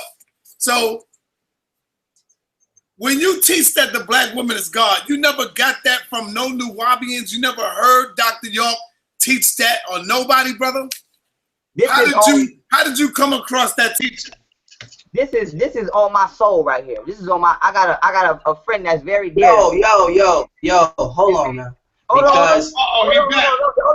Because you can't just jump in and do that, man. Because my stuff cut, and I know he done said a lot of misinformation, and I feel bad for I done said a lot of misinformation, bro. And let me answer the question. You can't run off and then come back. No, that's not. You gotta hold on now, Prince. You gotta wait your turn. All right, that's fine. Now, with that being said, you know, on my man Mix, rest in peace, my man Mix. As I stated, I have never seen a Malachi Z. York video. I've never watched the book. I came to the conclusion that the black woman was God off of my perspective of God, being a generator, organizer, and dispenser of our reality. And once I studied genetics, and I think that the X chromosome was the predecessor of the black man, which is the XY chromosome, by natural rank and file, the black woman fits this description. Now, as well as me studying Kemetic history and the African matrilineal system, I drew the conclusions logically that the black woman is the physical representation of the Most High, as well as studying the mechanics of the solar system and the galaxy. But outside of that, nobody's never told me the black woman is God. And no, this is not a conclusion that's hard to come to if you actually open your mind and deal with truth. So, you know, I came to this conclusion on my own, and I kind of find it because a lot of people, when I first came on your account, Shy, you know, not when I first came out, but when I first came on your account, a lot of people kept saying, he remind me of Polite. He remind me of Polite. And my thing is, give that man his credit. You know, if we so happen to say something that's familiar, don't let him be him, let me be me, but respect the way the information was gathered, you know? So now a lot of people say, you sound like Malachi Z. York. You sound like Malachi. I don't even know no goddamn. Trust me, you don't sound like him. I'm glad. I don't want to sound like him. I want to sound like me. So with that being said, I don't like when people try to compare me to other people because information is found. The way I think people should look at it is, if multiple people are saying the same thing and they don't know each other, then maybe this is the truth. Maybe this is the truth. So if in certain points, not all, But if certain things Malachi Z. York said, somebody's heard me, and they know for a fact we two different. I don't even know how old Malachi Z. York is. I probably wasn't even born when he was here. But if I can at 22 years old, come to a conclusion that he's come to, maybe he was right. If I don't know Natural Tahuti, and apparently he's been in prison before y'all knew who I was, we've never had a conversation, and I've come to the conclusion a black woman is God, maybe he's right. But as far as trying to keep comparing me to people and saying I'm getting information from them, that's disrespectful to the hard work and research that I put in on my own self. Yo, you can say that. Right. I mean, you can say that. All right, let's go, Prince. Come on, man. Hold on, I'm gonna say that real quick, and then I'm gonna come with it. You can say that's disrespectful to a certain extent, but then at the same time, you should also look at that as a compliment, because you're dealing with, if someone says, you know, that's something. If I say something, if somebody says, you know, that's something Dr. Ben said, I said, yeah, that's my mentor. Yo, that's something that Dr. Clark said. That's my mentor. That's something that Elijah Muhammad said. These are your mentors, so you shouldn't say that's disrespectful. Hey, hold on. You should not say that it is disrespectful that someone compares you to your predecessor. I mean, hold on. You're not the first person on this planet. Hold on. You're not the first person on this planet to bring up any information you bring up. Hello. And then half the stuff. Hold on. Half the stuff. Polite. I mean, Sonata. I'm trying to speak here. Hold on, Pharaoh. Let him get it in. Because half the stuff that he stated, he said Dr. York collaged all this information. His books wasn't a collage. Dr. York wrote 1,257 books, but for validity, to bring the facts to the matter. If I say that me personally, I saw an extraterrestrial craft in that sky on this day, well, how can you prove it? Well, my neighbor saw it too. Both of y'all are crazy. Well, he saw it too, and she saw it, and she saw it, and he had the accounts. That's what he did. So he said, the Anunnaki is this. The Natilu is this. Reptilians are this. And here's your proof. Boom, boom, boom, boom, all over the world. Then here's your proof. Ancient cultures talking about different extraterrestrials. So you're wrong about that. And then to say, see, this is what happens. And then, and Pharaoh, you always mention how people say you're young. Well, no one mentions how young someone is or how young they're not if you don't act like it. You basically disrespect every black leader before you as if you are the originator of all. Hold on, as if you're the originator of all information. That's like you saying. I'm gonna let you go. Because that's like you saying. One day I was in first grade and I drew red on my paper, black on my paper, and green on my paper, and somebody told me that I sound like Marcus Garvey. Fucking right. You sound like Marcus Garvey. And that's something to be proud of. Everybody, hold on. The problem with the black community is everybody is trying to be the instead of an A. Instead of saying, I am a leader. And then what a lot of people try to do is they say, well, that's what Dr. York did. No, what Dr. York did is he tried to correct information. Now, back to the language. This is the last point. I'm going to let you go. Because I had to go find this book just for you. Because you stated that the alphabet can discredit a language. So here's a book. Let me show you the cover. This is the first edition of the Nuwaupuan language book, the updated one. These are all the different languages coming all the way. You start with Arabic. You move up to Hebrew. Then you get here, which is the Sumerian script I was speaking of. Then you get here to Egyptian. That's Egyptian glyphs. Oh shit, I'm tripping. That's Syriac. Then that's the Sumerian script, and then that is Egyptian hieroglyph, what they call Medunetta, and then this is the Nuwaupuan script. All coming, so they all dialects. Prince, hold on for 1 minute, brother Prince. Are you saying that? Are you going from the beginning? You saying that the Hebrew and all that came first? Correct me. No, hell no. This is the end. Okay. Yeah. So this is where we've got fallen to. So we've come to all these dialects from the originals, which would be Egypt. You see Sumer. So this is the oldest going in, not coming out. Hell no. Hell no. Right, brother. So, but what you got is when he was stating about the alphabet. Look at this right here. You see that? This is the language. This is the pronunciation utilizing your tones, your symbols, and then that's actual. So it says Nafir Gara. That means good night. But this is how we spell it. As you can see, there's more alphabet. So this ain't no damn English. Shit, English is English is for Muslims. Most Muslims, what they do is they create a form of Arabic called English, where when they write, they just write each alphabet spelling an English word.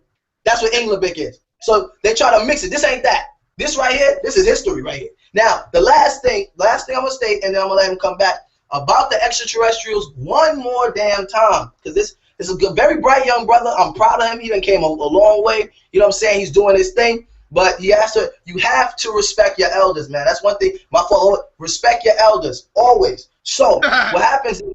What you have to acknowledge is you have, and I ain't talking about respect your elders as in me. I wouldn't do you like that. I'm talking about respect your elders as in our predecessors.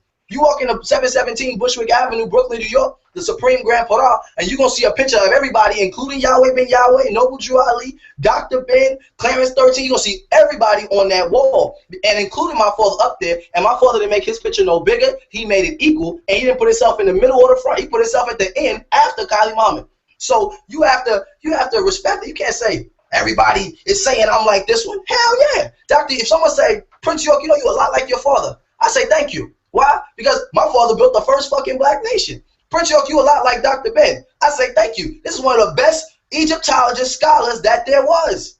And then people say, well, Dr. York didn't say that. Well, he did. I got that in the book too. It's an AEO book. It's over here somewhere. AEO book, Our True Roots, where he claims that Dr. Ben is a deity. And the only reason why he dissed Dr. Ben during the time period is because we were coming through the school of Hebrew. And if you know Hebrews look at Egyptians as demons, etc. But go ahead, Pharaoh. Go ahead, what you think? Let me get that book though. I'm listening to go. Yo, mute him, please, because I'm about to go on. No interruptions. I'm about to go off now. It's time to go off. All right, go ahead, brother. First of all your references is Malachi Z. York. So I'm not saying that I'm bigger than anybody. All I'm saying is fact check the fact checker. You can't tell me that this is right because Malachi Z. York says so. So if you were in a ran off or your screen died or whatever happened, you would have heard me break down the fact that Egyptology has never been translated. So all of them little languages you just showed me, starting with the Meta-Netia, if you were here, you would know that they were never factually credited to be translated. So you showed this is the correct word. This is the correct word. If I was to ask you right now, who was the person, what was their name, when were they born, when did they die, and who translated that, you wouldn't be able to tell me, and I know you wouldn't, so I don't even got to ask you. So first of all, you might as well take that book, set it on fire, throw it out the window, and throw a grenade on it, because it means nothing in the world of scholarship. Now for two, when you say I'm disrespecting my elders, no, I respect the elders who I see who have factually, let's say, intrigued me on the integrity plane. So when you say elders, I fuck with real elders. You don't know. Many of y'all might not know. I fuck with Sarnetta. I fuck with Seti. You probably don't know that I fuck with Jewel Pooker. I could call Jewel Pooker right now. Bet you didn't know that. So when we talking about elders, I'm in the loop with who I'm supposed to be in the loop with. Now when we talking about Malachi Z. York, like I said, it's disrespectful for you to compare me to Malachi Z. York and say that I took some information out of his book when I was up at 2 in the morning, 3 in the morning, reading, taking notes, and bringing the information for you to usurp that and say I took it from Malachi Z. York. So that is disrespectful when somebody would compare me to Malachi Z. York. And for two, not being disrespectful, but I don't want to be compared to nobody who has a charge against children. So if that's the case, I don't care if Malachi Z. York obliterated white supremacy and made the world again. He went to jail for touching kids. Don't you ever compare me to that man. So with that being said, young Pharaoh is young Pharaoh. I ain't nobody else. Don't give a fuck how you feel about it. So with that being said, until you show me who translated the Kemetic text, you can keep that goddamn literature out my face. And until you present an elder to me who I feel is internally integrable, you can stop comparing me to him too. That's your father. That ain't my fucking father. So that being said, we lit. All right. All right, now let's try to keep this respectful, y'all. Let's keep this respectful. I speak with force, but it's respectful. I ain't getting. I speak with this young Pharaoh now. I know, and I'm not gonna try to put your fire out, my brother. I let him speak, but I'm saying, Si, if I'm up all night reading a goddamn linguistics book in a book, a personal autobiography book on the alleged, you know, Egyptologists who's supposed to be the deciphers of this information, and I find out that they never deciphered the information, you can't fault me for asking them to tell me who is responsible for deciphering the text. It ain't never been deciphered. Now, all I want to know is this. We got this brother on the phone. Answer me this question and don't say nothing outside of. Hold on. I want one of y'all to answer me this. this we can agree upon our hieroglyphs. Now, this is what Europeans would consider the Egyptian hieroglyphics being translated. So I got a question for either one of y'all. If y'all wasn't listening, I'm gonna go back into my bill. Who founded Egypt? I was listening. I was listening, son. Let me ask you a question. Keep it, move it forward. Keep it forward. Who factually translated the Egyptian text, and what did they use to do it? What year were they born, and what year did they die? And where did they get their basis of understanding from? Please answer me that. And how does a hawk turn into a letter A? If you're not gonna hold on, Huhi Kaa. Y'all ain't gonna come in here and jump up. Nah. Sanetta. Yeah. Make them answer. Don't let them say nothing. I'll answer the question. I'm gonna ask you again. You want it? I'm gonna ask you want me to get it? one more time. I'm gonna ask it one more time. Let me ask it one more time. I want to. Okay. I don't want it. Yo, okay. Huhi Kaa. No. Let me answer the question. Hold on. Who translated the Meta Nature? What year? Wait. What was not taught translation? Hold on, man.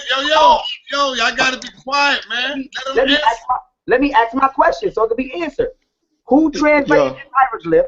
Who translated these hieroglyphs? What year were they? We heard you. What? I answer the question. Answer the question. All right. I can't hear him. Cause I had to mute him.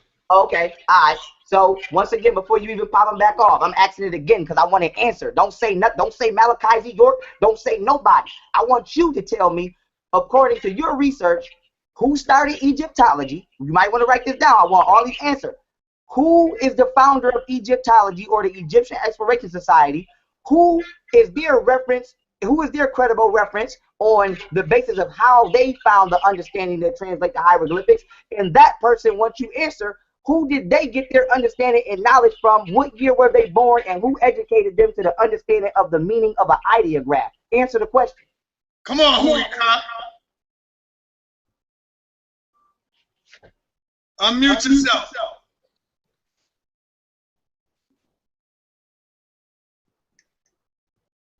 Talk, Huhi Kaa. Talk. He muted.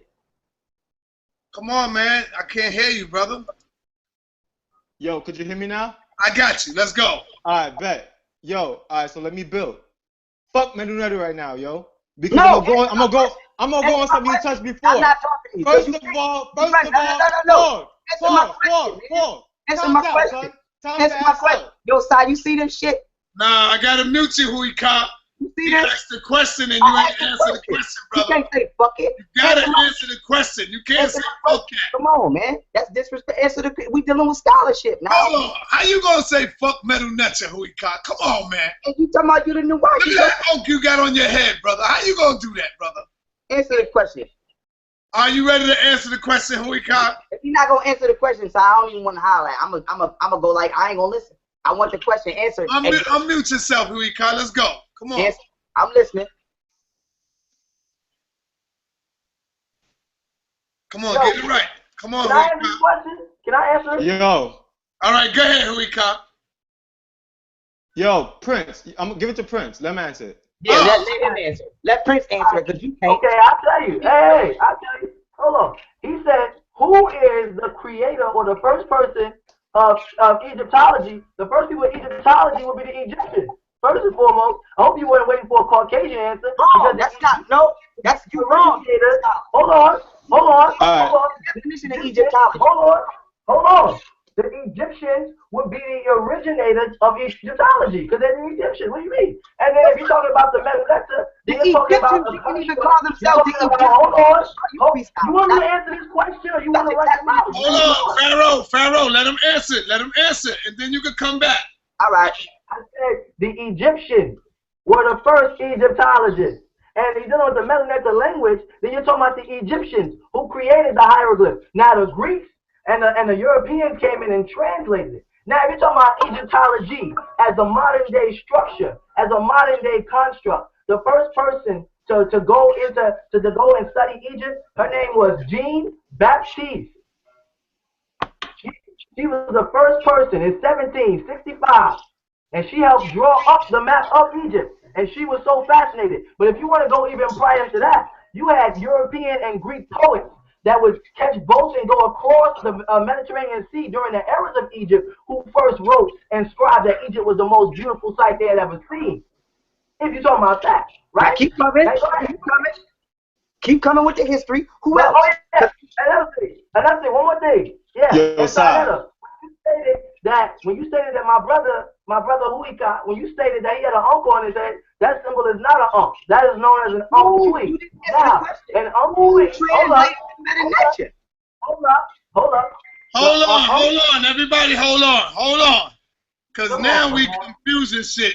Prince, are you telling me that what Huhi Kaa got on is not an unk now, man? Oh, listen to what I'm saying. The symbol that you see on our hat as Nuwaupians is, people call it a double unk. It's known as an unk tweed. Now, an unk tweed does not have any origin really in ancient Kemet or ancient Egypt. It's a pre-dynastic symbol that represents. Prince, let me finish. Prince, all you did was put another unk on the goddamn thing, man. It's still called the unk. You just put 2 unks there, brother. Listen to what I'm saying. Confuse this, man. Go ahead, Prince. Sai, let me build, B. Can y'all answer the question, please? Sinetta, can you make them answer the question, please? The question ain't been answered. Hold on, I'm almost finished. Sinetta, can you please make them answer the question, though? Hold on. Prince, I think Prince was answering the question. This channel is laws. I'm trying, but if I can't speak, what the fuck is it? Okay, I said the unk tweet is not a double. It's not a symbol. The first layer of represents life, represents spiritual life. Together, sometimes you may see a red jewel in the centerpiece. That red jewel represents. Prince, you breaking up bad. Get me off the speaker so you can go in. It'll be clearer. You there, Prince? I just needed, man. Huhi Kaa keeps dying. Can you hear me? Yo. All right, come on, Prince. Stop. Come on. Can you hear me? Yes, come on.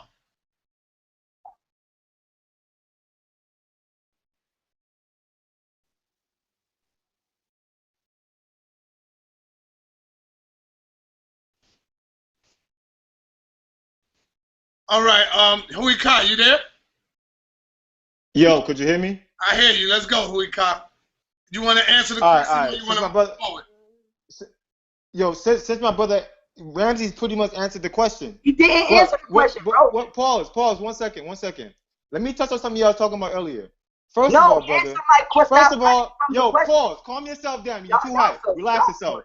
All right. First of all, you said that you never heard of Dr. Malachi's New York. Wait. Pause. You're about to waste your time. I'm about to do. I'm not asking you a question. I'm not answering you a question, brother. Yo, mute the brother, son, because I'm about to build. I'll mute myself. Right. I don't give a damn about what you. Yo, mute yourself. All right, facts. All right, first of all, when he said that, how could there be a such thing as a Caucasian extraterrestrial, what we call Palladians?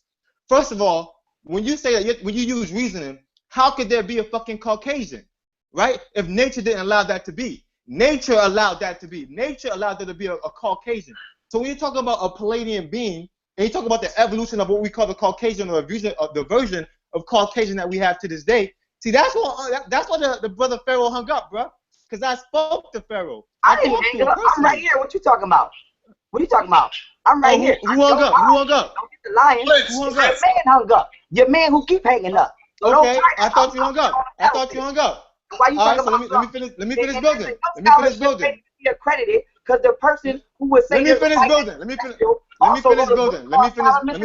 building. Why would I believe somebody? Yo, first of all, homosexuality. Yo, to tell me there's a white. Yo, first of all, what does Sodom mean? What does Sodom mean? What does Sodom mean? You don't know. It does not mean homosexuality. All right. It's no teacher. Of course I read it. Hold on. Let's get order. Let's get order. All right, let me build. We got more guys out there. I'll mute myself. Go ahead. Okay. All right. I'll mute myself. Yeah. All right. Sai, you ready? Go ahead, Huhi Kaa.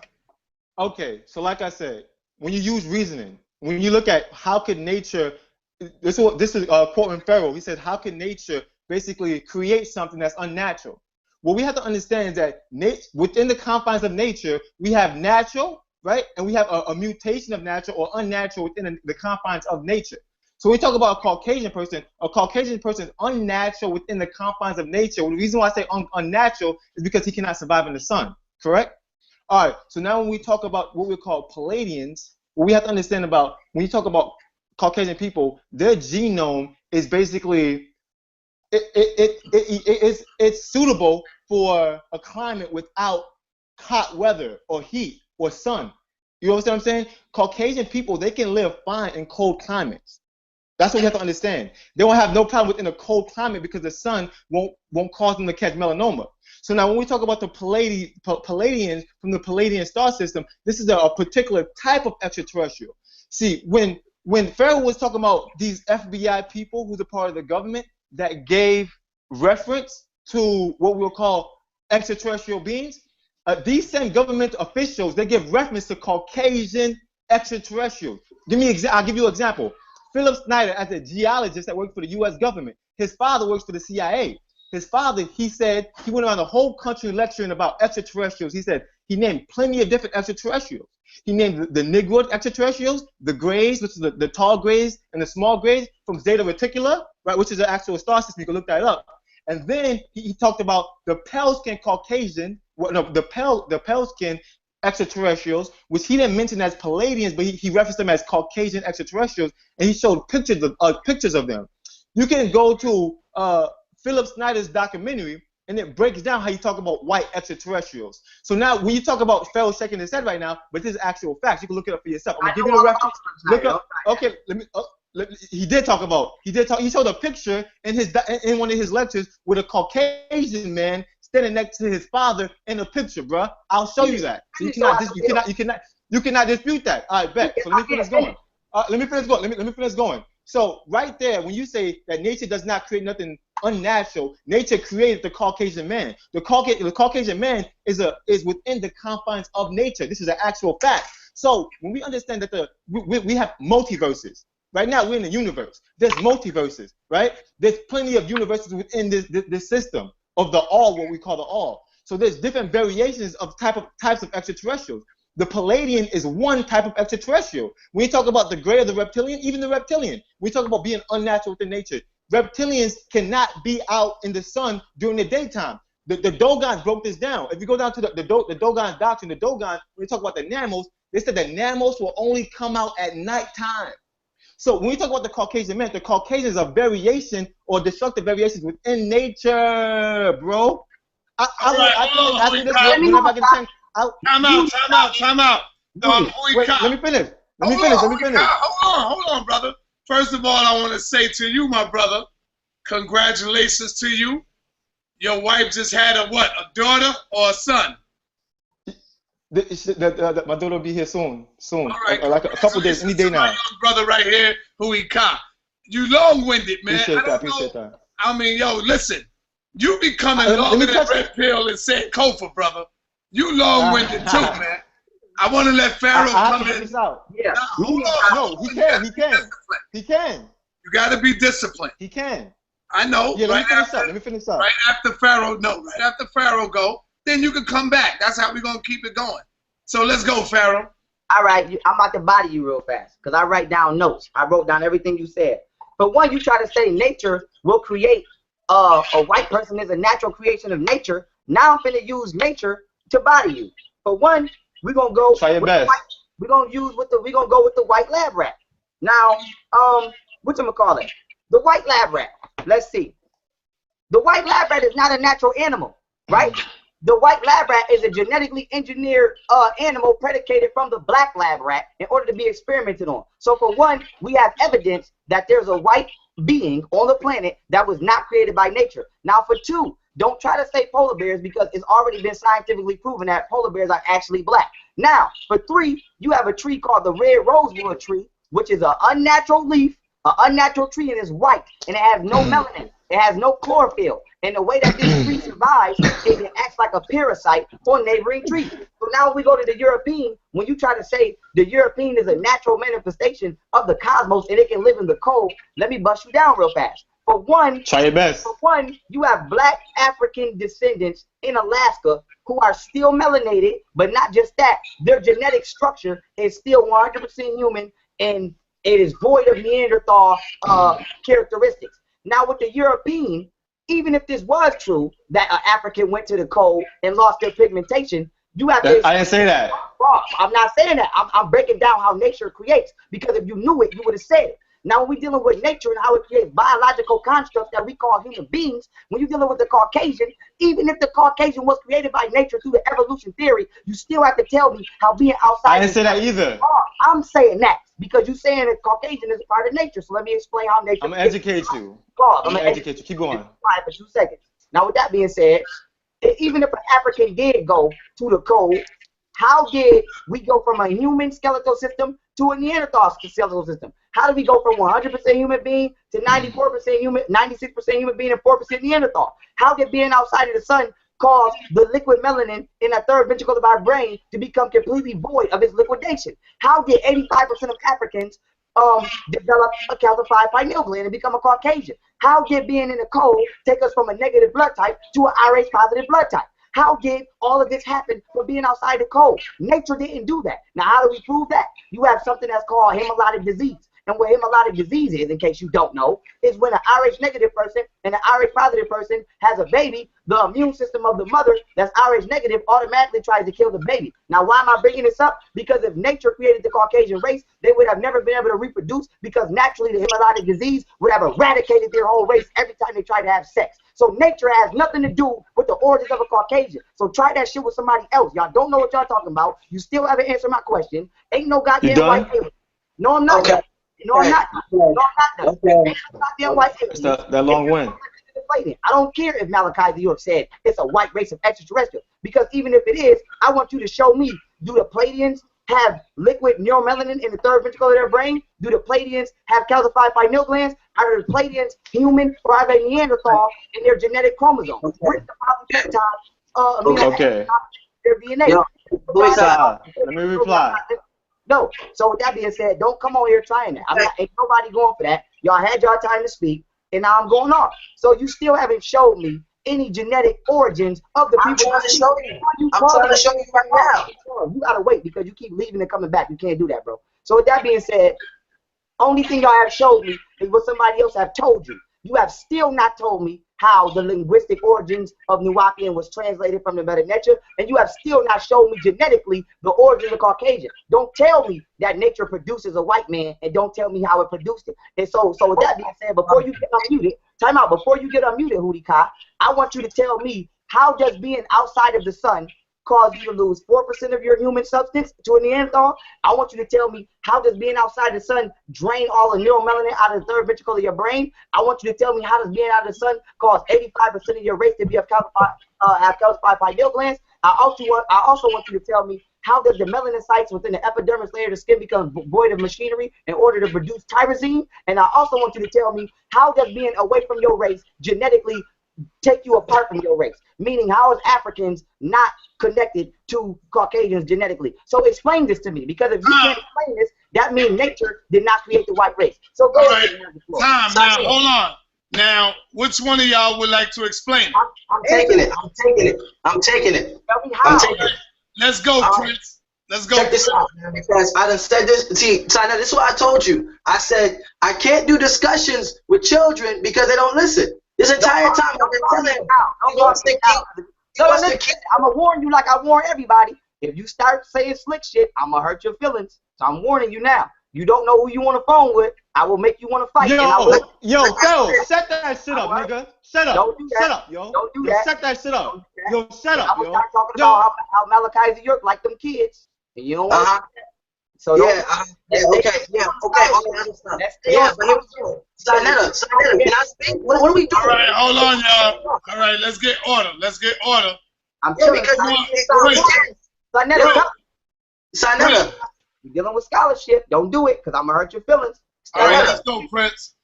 Yeah, get these kids up out of here with all this BS, man, because I done told them 20 times. I said, when you keep talking about Caucasian extraterrestrials, Dr. York does not This is for all the naysayers, all the wannabes, all the haters, all the so-called scholars say, I never read this Dr. York book, but if I go in your drawer right now, you got 20 of them. All of y'all. Dr. York has not stated that. Now, what we did as Nuwaupians, doing proper research, we don't have our own construct or mystical knowledge that somebody done made the fuck up. That don't exist in the Nuwaupian doctrine.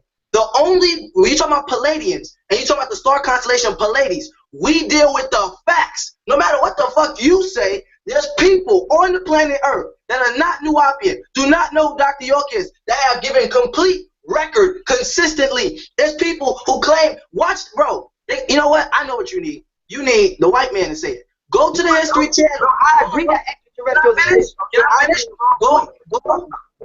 Go to the History Channel. There's a TV show you should watch called Ancient Aliens. No, I don't watch that. Sorry. Exact record. They give exact. Hold up, Pharaoh. The white man was the devil, but then he let him inside the Nuwaupian. This is why I can't build something. I can't. What you want me to do, China? What do you want me to do? Somebody who don't listen to We let him talk. Go ahead, Prince. Okay. I got to put Pharaoh on black ice right now. Go ahead. Okay, thank you. Because what it said is, my father, how he broke and explained this down is that you have people giving these accounts. Then you have some people say, I've seen it myself. I've never heard my father say he's seen a Caucasian extraterrestrial. I've seen him written. He's written about it. Yeah, he's written about it. And then what he does to prove the validity of it, you won't know until you capture one. But to prove the validity of it, he'll say, well, we got over 300 people. We have more than that have been abducted by extraterrestrials. And they say, I was in a room full of grays, and it was these two, but it's only Caucasian people say this. And they say, I was in a room full of grays, and these two tall Caucasian extraterrestrials, 9 to 12 feet tall, with silver transparent hair and white crystal eyes came in there. And they was doing this, and they were the orchestrators of the whole movement. Dr. York didn't say that. These are people. Stop putting my father on the back burner for what people are saying. Because that's the stuff that you lose teeth for. That's what I'm trying to tell you. And when I say lose teeth, I'm not talking about hitting you in the mouth, man. So don't be petty. When I'm saying losing teeth, I'm referring to when you're losing a debate. You're running out of shit to talk about. When you run out of teeth, you can't talk. That's what I'm saying, losing teeth. You run out of teeth when you keep saying, Dr. York, Dr. York, Dr. York. And if you open his damn book, it say, this scientist said, this person who you talking about, this brother stated a CIA agent, but never gave us his name, never gave us the research to back it. And then on top of that, I showed him the book Extraterrestrial Involvement, whereas the name, the date, where the people work, where they live, what they wrote, all of that's in there. Validation. So at the end of the day, you can't 100% prove that there is, and you can't 100% prove that there is not. But what you can do is you can say one person can be crazy, but thousands of records throughout history. You even got Native American tribes talking about it. Then he talked about the Anunnaki, and then he said the Anunnaki and tried to connect the Anunnaki with ancient Egypt. And then he says the Anunnaki have a mothership, their own planetary ship. Well, in that case, is the pyramids aligned? Hold on. Is the pyramids aligned with the mothership, or is it aligned with Orion's belt? Because the Egyptians speak vividly about a race of beings that they call the Neteru, which we translate as the Natharu, and they were from Orion's belt. Now, to answer all his damn questions, I'm so sorry my thing kept cutting off, but I think I fixed it. Now, to answer his question about the first Egyptologists would be Egyptians. But if you want to go in modern day times and go out with the Caucasians, say, you had Jean Francios, which is during the late 1700s, early 1800s, who was doing a lot of research. But most of the real in-depth research in ancient Egypt was done in the 1930s. That's where some of the most in-depth research was done. Beyond that, Nuwaupians aren't Egyptologists. Nuwaupians are factologists. So we look for record. We look for, okay, it states this here, it states that there, it states that there. And then for all the people that may be viewing this, they're saying, well, Dr. York said that he was a being, an extraterrestrial, or this or that. Show me the record on that. I don't have to show you the record on that because that's what he said. How the hell are you going to tell him who the fuck he is? Who are you? What are you? What planet are you from? You from Earth? Congratulations. But if he say he from fucking Riz, if he say he from Ilion, you say, well, Dr. York made up the word Ilion. That's a fucking lie. Ilion comes from the Arabic word Ilion, which means the seventh heaven. Hello, where's my Muslims at? Like, I'll whoop y'all ass. Y'all don't know who I am. I can't do discussions with children because they want to come with the beat. Okay, and I know he's about to say he ready for the child molestation. So we can jump at that too. Show me your victims because I can show you millions. I can show you no DNA evidence. I can show you no pictures. I can show you. Say that. Don't go there. I'm not going to go there. Prince. Hold on. Everybody hold on. Everybody hold on for a minute. Prince. I'm not going to say that. Do you think having a discussion with young Pharaoh can be beneficial to the community and the people?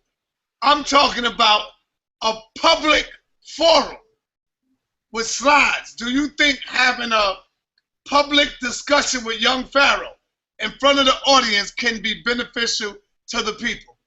I feel as no, and the reason why I say no is because young Pharaoh is exactly what his name states, young Pharaoh. So he's over here talking about Prince over here. He's over here. Hold on, Pharaoh. I'm gonna let you go.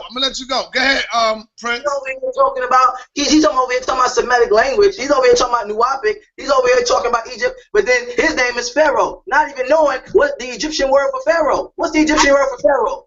Allegedly, it's per so I do know. So I have a. That's not true. That's the Greek translation. That's why I said allegedly. Hold on, one at a time. So now let me ask you this. You called out Captain Tazariak. Prince, will you consider taking on a Hebrew Israelite, Captain Tazariak? I told you this before, and I'll say it again. I know you said it before, but I want you to say it for the public. I'll say it right now. This is how I feel about that. I feel that, and me and Pharaoh talked about this. We had a good, long discussion on it. But I feel that as long as we keep allowing religions to come up on widespread forums, we're allowing them to resurrect themselves. These people, let me turn my camera on so I can show you. These people have been dead. Hebrew Israelites are dead, and they're trying to evolve with new sects. They even went to the extent of denouncing Yahweh ben Yahweh. I don't have time for that. When I called out Captain Tazariak, that was a public joke because I look at that. Yo, Prince, I have 1,000. Listen, I got 1,456 people in the chat. You know what people are saying right now in the chat? Prince is pussy. This is what they saying. Prince is pussy. I'm trying to tell you something. If you're looking in the chat, you can read the chat. There you go. Come on, Prince. Okay, Prince is pussy, right? All right. We got part 4, 360 questions that you still haven't fucking answered. I got a book this fucking thick, Religion Islam Unmasked, that you still can't answer. You a pussy because you still believing in the white man's God. You know what I'm saying? You the pussy. The black woman is God. You woke up this morning and you called your mother.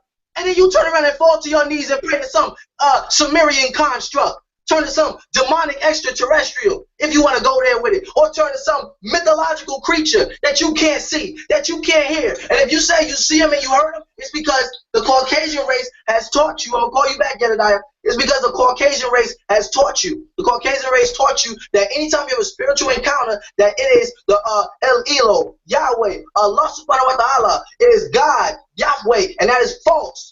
When you have spiritual encounters, that is your ancestors. Beyond the ancient Egyptian deities, you got blood ancestors. Your grandmother died believing in that shit. And when she died, she got the right knowledge. And when she got the right knowledge, she's trying to guide you the proper way. Prince ain't no pussy. Hebrew Israelites ain't got no information. What kind of debate is that? Hebrew Israelites speak Hebrew. What type of debate is that? Hebrew Israelites ain't got no nation. Man, come on. Come on, Pharaoh. All right, let's hear Pharaoh real quick. Come on, Prince, get him out. I'm not a Hebrew Israelite, so I won't come to their defense. I have nothing to do with that. Captain Tazariak can do that. I'm gonna deal with the information at hand. But what I like to say, you still haven't answered my question. Then I wrote it down. So this is what you said. You said most of the Egyptologists' work was done in the 1930s.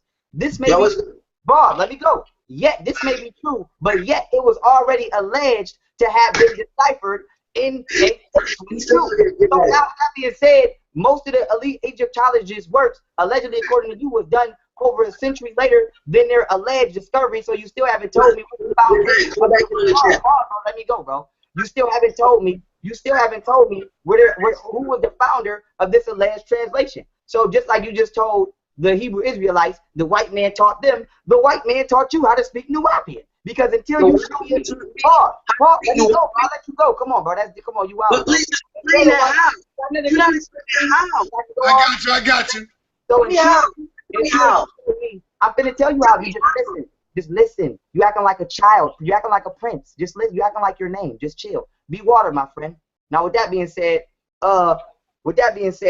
until you show me who translated the Egyptian hieroglyphics, don't tell me about when most of the excavations was done. Don't tell me about some white woman that I already know about in the 1700s. Show me Philippus. Until you show me Philippus, who was alleged to have wrote the book called the Hieroglyphica, which is a text composed of 2 books with alleged 189 characters discerning the hieroglyphic glyphs. Until you show me the author of that book, whose name is Philippus, and there's no documentation that he read, you are a Hebrew, because you're telling us to believe in something whose origin that we can't find. So what makes you better than the people you're trying to debate? You're doing the same thing the Hebrews doing. The Hebrews tell people believe in the Bible because Jesus wrote it, or Yeshua or Yahweh, whatever you want to call them, and we never seen them. You telling people to speak wu-nuwaupu and that y'all are the educators of the Egyptians, and you don't even know who the fuck translated the language. So you just like the people you're trying to criticize. Now, second, the thing I want to say is on Malachi York.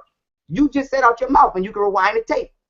You said Malachi York never seen Palladians. He took documented accounts. That's what you said. You don't believe me? Rewind the tape. I wrote it down. Yes, you did. So now with that being said, I don't care who allegedly seen a Palladian. We know that it's a such thing as genetic manufacturing. So even if somebody's seen a being with blonde hair, blue eyes, that don't mean it's natural. I can pull up a picture right now of a crocodile and a fish that's spliced. And if I tell somebody right now this is an extraterrestrial, if they don't understand genetics, they'll believe it. So just because there are Europeans walking around that are of hybrid understanding does not mean they were created by the cosmos. So stop trying to give them an introduction into nature when nature never gave them one themselves. So you have never done no research. All of your knowledge is predicated upon your father, not you. Because if you did your own research in 2016, you will see that half of that shit is not true. So with that being said, you still haven't answered my question. Well, who is the translator of the Nuwaupian linguistic origin in the meta-nature? And you still, and your man who ran, still haven't answered my question of if Europeans were created by nature, how did we lose 4% of our human DNA substance? How did 85% of our pineal glands become calcified? How do we obtain the rhesus monkey blood? How did the third ventricle of our brain become void of neuromelanin liquid? And last but not least, how, if today we can see that hemolytic disease definitely exists, how were Caucasians able to reproduce naturally without their body self-destructing during their immune system, on the immune system level? So until y'all can answer me both them questions, stop telling me about some, read this book. I don't want to read that book. Read this science. Read this goddamn research. That's what you read. So with that being said, when y'all ready to deal with references, because we don't sign that, we deal with references. Even I learned that. Show me some references. Don't tell me what the majority of the Egyptians did in the 1930s. I mean, so let me ask you, Pharaoh. Pharaoh, do you think having an open public discussion with Prince York or Huhi Kaa, either one of them, because I know Huhi Kaa would take it on. See, this is my. Do you think having an open discussion will be productive to the community, for the community? Unlike Prince's standpoint on debating the Hebrew Israelites, and I'm gonna use this in synonymous format with the question. I'm willing to go toe to toe with anybody who is in opposition of my understanding. All I ask is this: don't do what they just did. When I ask you a question, don't get there and say fuck meta-nature and don't answer it. Don't get there and when I say show me the genetic metamorphosis of the Caucasian, don't click the thing off and not answer it. If we're gonna have a public discussion with PowerPoint presentations, I want to see the references because I'm bringing mine. Okay, so don't get up there and put up no goddamn Malachi York book. Show me the reference. Show me step by step the translation of the Nuwaupic language of its alleged ancient origins into today. Show me who did it. Show me what year they was born. Show me what tools they used to do it. Show me what flour, what ink they wrote on. Show me who their mama was, and show me how they did it. Okay? So with that being said, I'll have any public discussion with anybody as long as they come with facts, not slander. Because as we can see, people try to call me a child or say I'm a kid, but yet they were the first ones, particularly talking to Prince, to throw an insult out. So with that being said, if we're going to stay intellectual and scholarly, I'm willing to see anybody. I don't care who you go get. Go get anybody that's ever been on Sinetta TV and try to refute me. So with that being said, I'm willing to see anybody. Now, outside of that, I would like to say this, as I always say to everybody, do not go there with me because I'm not your average person on Sinetta couch. I don't want to talk crazy or get tough, but if we're going to be scholarly, let's be scholarly. If you get out of line verbally, I'm going to get out of line verbally. If you feel like you want to get physical, I will run in your mouth. So if we're going to do a debate, let's do a debate. Let's be respectful. But if anybody think they tough, I will slap your ass. So with that being said, let's stay calm and cool. Let's stay intellectual. And if we're going to provide facts, then I'll debate anybody. And I'm saying it on Sinetta right now is not nobody who could come answer them 2 questions I just asked. I don't care if you get polite on the line. Call who you want to call. Tell them. All right, let's go. Let's go, Prince. Prince. Unmute yourself, Prince. All right. So go ahead and mute your boy because he's gonna have a lot of comments while I'm trying to talk. All right, go ahead. He's muted. Go ahead. He's a bright young brother. He's bright in some areas and very slow in others. A lot of stuff that he said I've already explained, but he wants to keep regurgitating it like it makes sense. And I've done said this. When he talked about the language, I told him he tried to prove that Nuwaupic, the language that Nuwaupians speak, known as Nuwaupic or wu-nuwaupu, is illegitimate. He said it is illegitimate, or he said that the tones was wrong. He said if you go back 4,000 years ago as a Nuwaupian, so let's say take Prince York and go back 4,000 years ago as a Nuwaupian, you know what I'm saying?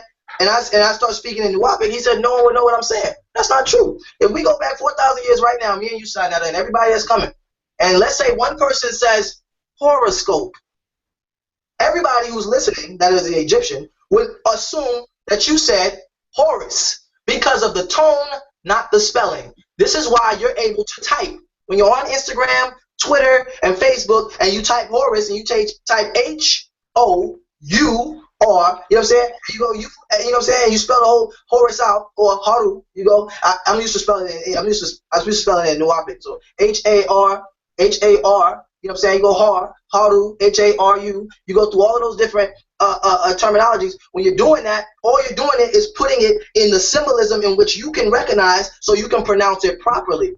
Because the A represents the A.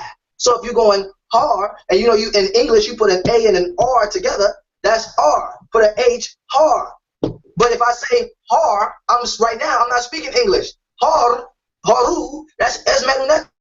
That's going prior to Meta. That's going previously Meta, even going to Nuwaupu. Now, he wants me to validate Nuwaupic. I can do that. But there's no point of me consistently saying the same thing over and over again if this child is going to continue to say that. If he's going to continue to keep repeating himself, then he's talking about punching people in the mouth. And that's something that's like left field to me because everybody who tried to punch me in the mouth don't even live no more. So I can't understand that. Feds is already watching. I don't give a fuck. You know what I'm saying? That don't, like, you don't have to, the moment you start talking about punching people in the mouth is the moment that you've admitted that you've been mentally defeated. So let's go. I never told you I would punch you in the mouth. Let me finish. Please let me finish, man. Let me finish, bro. You want the facts. You said don't go to a Dr. York book. Well, I'm going to do what you asked me not to do. And the reason why is because I love you. And sometimes I love you too. Now answer my questions with love. I'm gonna do what you want me to, what you don't want me to do, because you know you gotta train. When you're training people, young students, and one day, I'm telling you, when I finish doing what I'm doing, rebuilding our nation, and they come kill me and arrest me, I hope one day you defend me, because you the future, my friend. You got your kids defending the damn thing. Dr. York book is what Dr. York wrote. Bah! Who are these people? So let's go to it. You got Richard S. Shaver. Please look him up. Ray Palmer. These are people, and this is their account of extraterrestrial involvement. So Dr. York couldn't have made them. He put a picture. Their name. I'm not arguing that, bro. Why are you trying to prove a point I'm not arguing? What are you talking about? Finish. Mute him. What are we doing? I'm gonna hang up. I ain't got time to be arguing. I'm not. That's not my problem. That's not. Listen, you're proving the wrong point. Sinetta, I'm gonna hang up. That's what it's about to be. Because I can't. I don't care. What are you talking about? Sinetta, you gonna mute him or we gonna argue over each other? Because the people can't. All I'm saying is this, Sinetta. He's proving a point that I'm not arguing. That's what I'm saying. What is he saying? But let him deal with that, Pharaoh, and then you can come back and let him know. Then he wants to talk about. All right. Well then, you see, I'm trying to show you the validity, but you don't want to see it. These people exist. I'm agreeing with you right there. That's why I'm telling you. What are you talking about?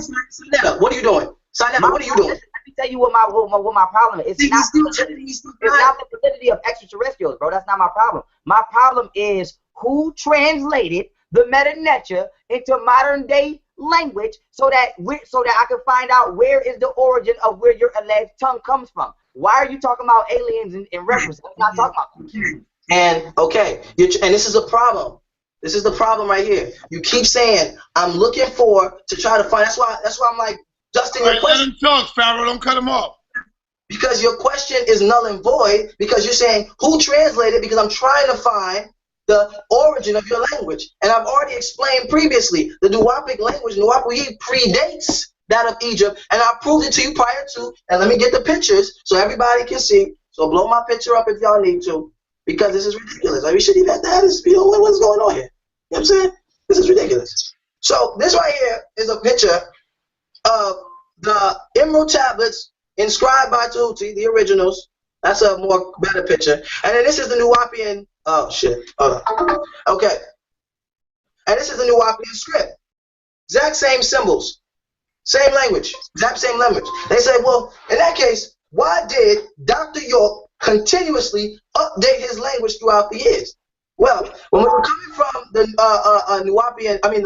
Nubian Islamic Hebrew era, going into Nubian Nation, that's early and mid 90s, that my father, the children of the community came together and they were speaking, we mixed both Arabic and Hebrew together to make our own, like how kids, I don't know, some people out in America, the children, they made like Pig Latin, their own little language, so the parents would know what they talk about. Well, we was kids too, so we did the same thing.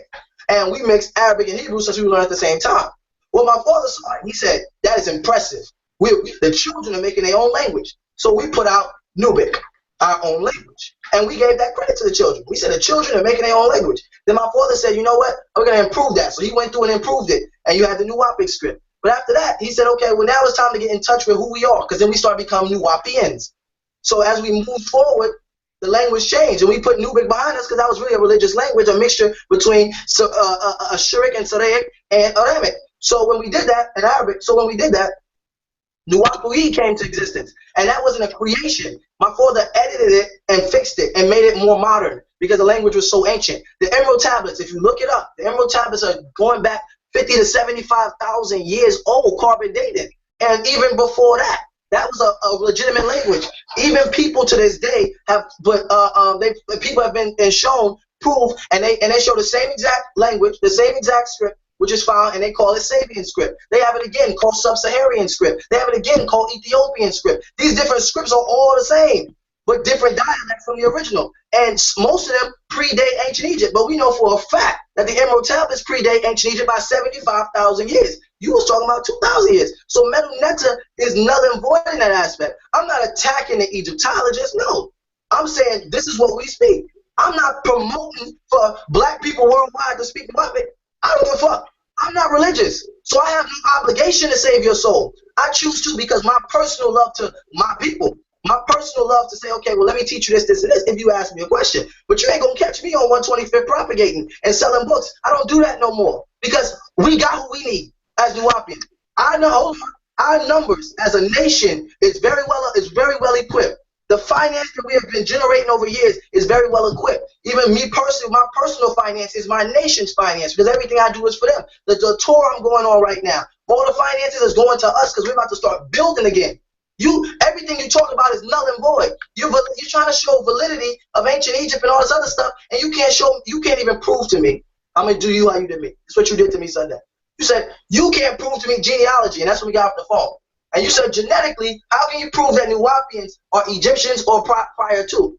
And I said, and you said not me personally. Well, me personally, I can prove that my personal genetics go through my father because my mother's full Native American. My mother's a Yamasee Native American, full-blooded, and Hopi. Like dealing with the Gullah tribe in South Carolina. Shout out to the Gullah tribe, most definitely. But my father, going back to Sudan, and prior to that, and the different migrations that took place there, they came directly out of Egypt. They said, what about Nuwaupians worldwide? Well, if I was to educate young Pharaoh, and young Pharaoh became a Nuwaupian, how can I take a DNA test? Well, really, you can't. Most black people can't, because DNA test is really just a guess. I forgot. I'm sorry, I forgot about you, man. I got in the bill. But DNA test is just a guess. I'm not even going for a minute. Finish. God damn. Man, this is what I'm talking about. People gonna. I'm not finished. Let me finish my build, and then you can ask your question. Because People will respect the things that you have to say, but if you don't allow other people to speak, and this is what Sinetta told me, because I'm a talker. If you don't allow other people to speak, then you can't prove your point. Every time I'm allowing you to speak. I'm gonna go on with your bill. I'm allowing you to speak. It's DNA. You have African Americans have been completely cut off. They didn't keep record. We got this person from the TC tribe, and we got that person from that. They did not keep no record. Prior to European colonialism in Africa, Africa really don't even have no real history because it wasn't written. They kept all their ancient secrets from mouth to ear to keep it sacred. As my father says, the best kept secret is best kept sacred. So they kept it mouth to ear. And when at war, when you had the colonists come into Africa slaughtering 4 tribes, who dies first? The men and the elders with the information. And then all right, yo, we gotta give time. We gotta give time to the brother. Well, let me finish my sentence. I'm at the period. And then what happens at the end of colonization is the women and children were raped and enslaved. So you said it doesn't answer my question. Well, you already said your question, and you said your answer. You told me who the first Egyptologist is. That means shit to me. Because I know on document the first person that was Egyptologist was Gene. Now, if you say it was somebody prior to that, I'm glad and thank you for your research. You helped me a lot. But I'm not an Egyptologist. So take that to SETI and all the other people that stay shout out to those brothers, I love them, but take that to the Egyptologists. I'm not one, I'm a wu-nuwaupu. And wu-nuwaupu, when we validate extraterrestrial involvement, we don't invalidate it off of, we don't evaluate or try to prove that that off of Dr. York's brain. We validate it off of experience, whether my personal encounter or recorded encounters. They have TV shows all over the world that just over and over extraterrestrial encounters. So I'm done. All right, Brother Prince York. I want to come over real quick. Hold on, Pharaoh, real quick. My brother Huhi Kaa, do you think having a public discussion with young Pharaoh in front of the people, do you think that that could be a productive discussion for the people in the community? You, brother, you. Absolutely, absolutely. You will take on that. Absolutely. That's what I'm talking about. Can I build a fast shot? I'll get back to you. I want Pharaoh to go first, and then I'm gonna come to you. Thank you. Yeah, Pharaoh. Now, for one, I want to say, Prince, why do you keep saying the validation of extraterrestrials when that's not my point? I know extraterrestrials exist. What are you talking about? My problem with you, particularly, right, in us, the whole reason we're doing this is because I'm saying the wu-nuwaupu language is completely invalid. Now, let me prove my point, because I'm glad you just brought up the emerald tablets, because the translation of the emerald tablets is predicated. That's why keep it in the screen so everybody can see, because I'm finna teach you something now. Learn from the young book. The translation of the emerald tablets is predicated off the alleged success and translation of the Rosetta Stone. Now, the Rosetta Stone, as I just broke down earlier in this video, was unsuccessfully translated. Now, why is this important? If you couldn't translate the Rosetta Stone hieroglyphics, then you cannot translate the Emerald Tablet hieroglyphics. Now, let me ask you a question, Prince, and don't go off because I need your answer for me to prove my point. Now, is the Emerald Tablets, are they grammatic text or either ideographic text? Which kind of text is on the Emerald Tablets? Because I need your answer to prove my point. So, are they grammatic or are they ideographic? Which one? They're grammatic. No, they're not grammatic. They're ideographic. So that's incorrect answer number one. Now let me go. I let you go now. Let me go. They're not grammatic. Do you speak language? Listen, bro, they're not grammatic, bro. Learn linguistics. Listen, come on now. Hold on, yo. Come on, man. Come on, you. Brother, we let you go. Let them go. Now they're not grammatic. They're ideographic. Now, as I stated before, and Sinetta, I need your attention for this. As I stated before, an ideogram is an idea which expresses a concept that is not a word, phrase, or language. Anything grammatical helps to express a word, phrase, or language. Now, let me give you an example of an ideogram. Now, Sinetta, I'm going to ask you a question. Sinetta, do you know what this is? Yes or no? No. Now, I literally just drew this. Of course you don't know what this is. This is an ideogram. Now, let me break this down to you, Sinetta. The circle is symbolic to a head, and the squiggly lines is symbolic to mental stress. So if I was to put this on a pyramid, this would be considered a hieroglyph. Why? Because it's an ideographic depiction. It's a drawing which conveys a message. So with that being said, if I was to put this on your wall, Sinetta, and 10,000 years later, somebody come find your house, how the hell do they translate an idea into a goddamn letter G? You can't do it. It's an idea.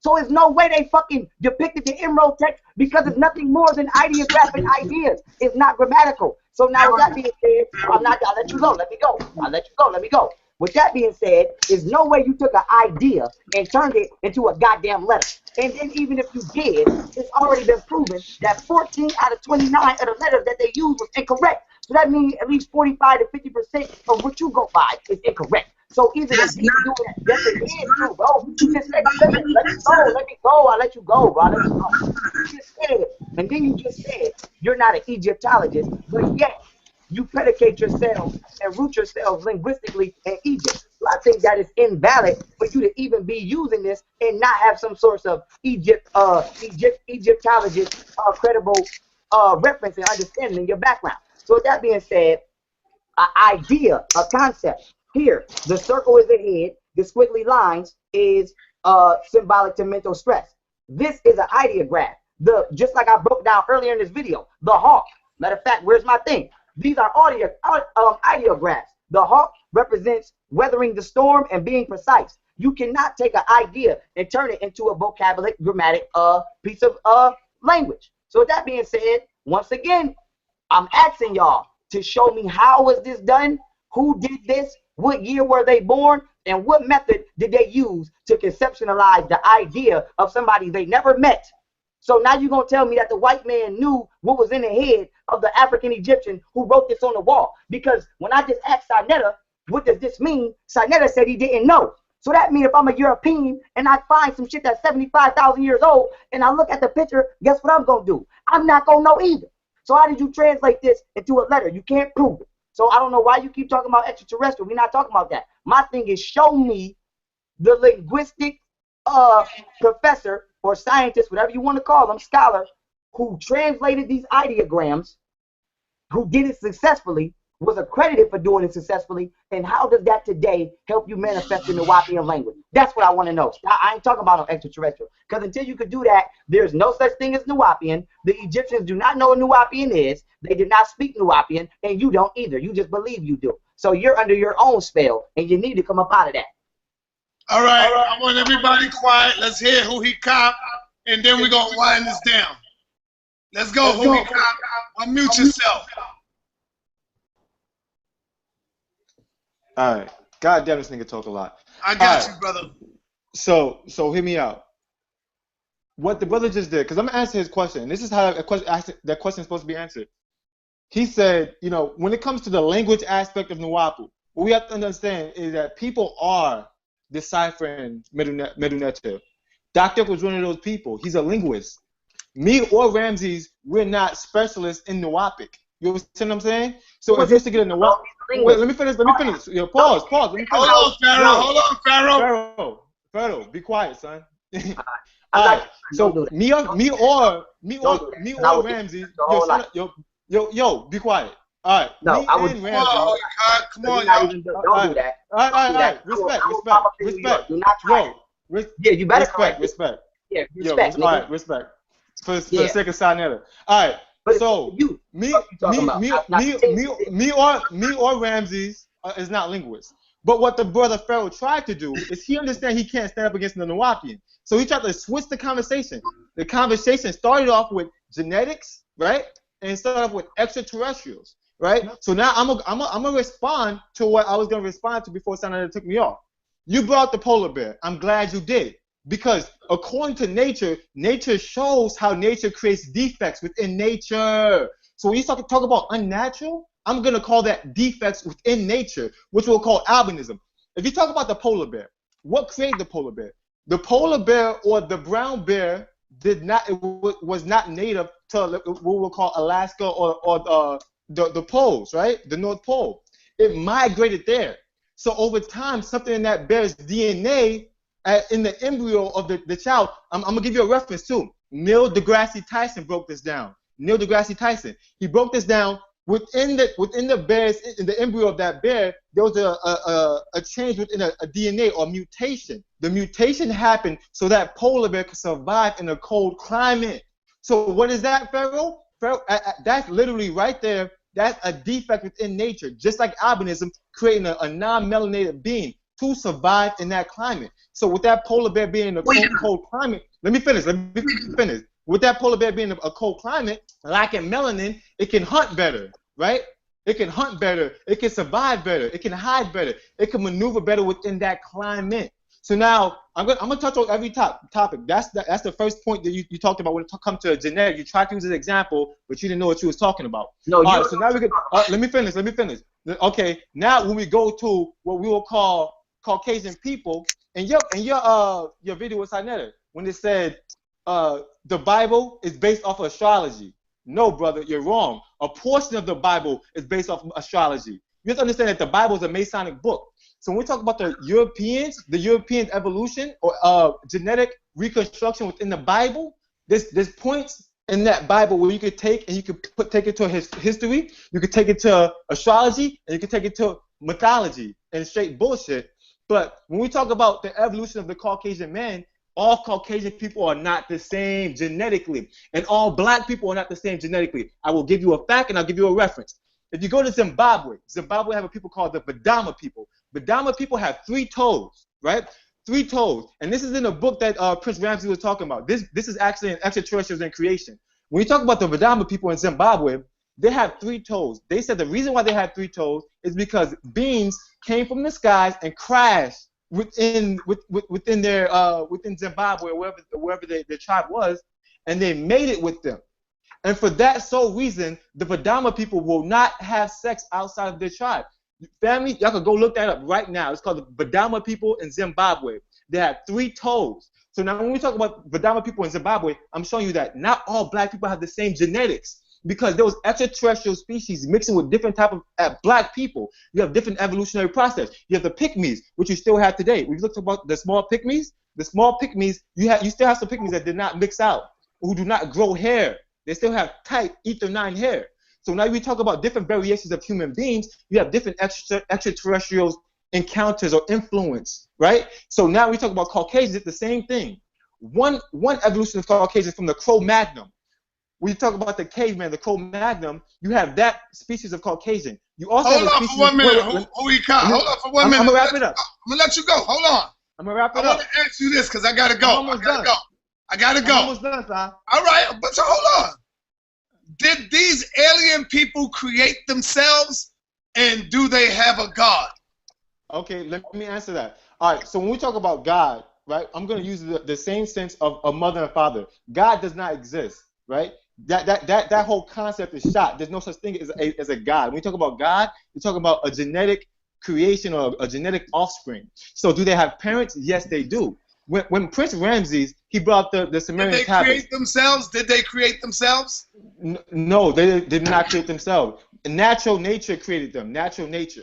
So when you look at Prince Ramses or Prince York, he said that when we talk about Sumeria, I'm going to give you some references. The Enuma Elish. If you go read the Enuma Elish, they talk about these beings in their true nature. If you go look up the tablets of Enki, they talk about these beings in their true nature. What the brother Ramses what the brother Pharaoh don't understand, because he's reading the books, but he can't really understand what's going on, is that there's all different type of extraterrestrial species. There's so many different types. I never denied that, bro. What are you talking about? Let me finish, bro. I never denied. No, so when we talk about Caucasian beings, when we talk about Caucasian people, there's different type of Caucasian people. You have Caucasian people that have straight blonde hair, blue eyes. You have Caucasian people that have brown eyes and brown hair, and they have different variations. Let me finish. Yes, let me finish, brother. Let me finish. You have different variations of hue, right? There's certain Caucasian people that can survive in the sun more efficiently than different other Caucasian beings. So this is why you have some Caucasian beings that did evolve from us, and this is because of what you will call the same process the polar bear went through. So we talk about that process. Let me finish, brother. Let me finish. So the reason why it's confused on a genetic level and a DNA level is because when you have the African albinos, what you know is that African people, to this day, they still kick albinos out of Africa. Bro, why you lying? Let me finish, brother. You can talk after. I'm not even gonna call you a child. Have self-discipline. Have discipline, B. All right. So when I'm talking about genetic variations within the human species, when you talk about the African albino, right? They got kicked the fuck up out of Africa because that shit still happens today. Africans still cut off the limbs of albinos. Africans still kick albinos out of their tribes. You can look this up to this day. It was a state of national security because people was abusing albinos within Africa. So back in the day, when you talk about Africans that were kicked out of Africa or that migrated outside of that hot region to a cold region, their genetics automatically altered. When we talked about coming into a cold climate that's not natural to themselves.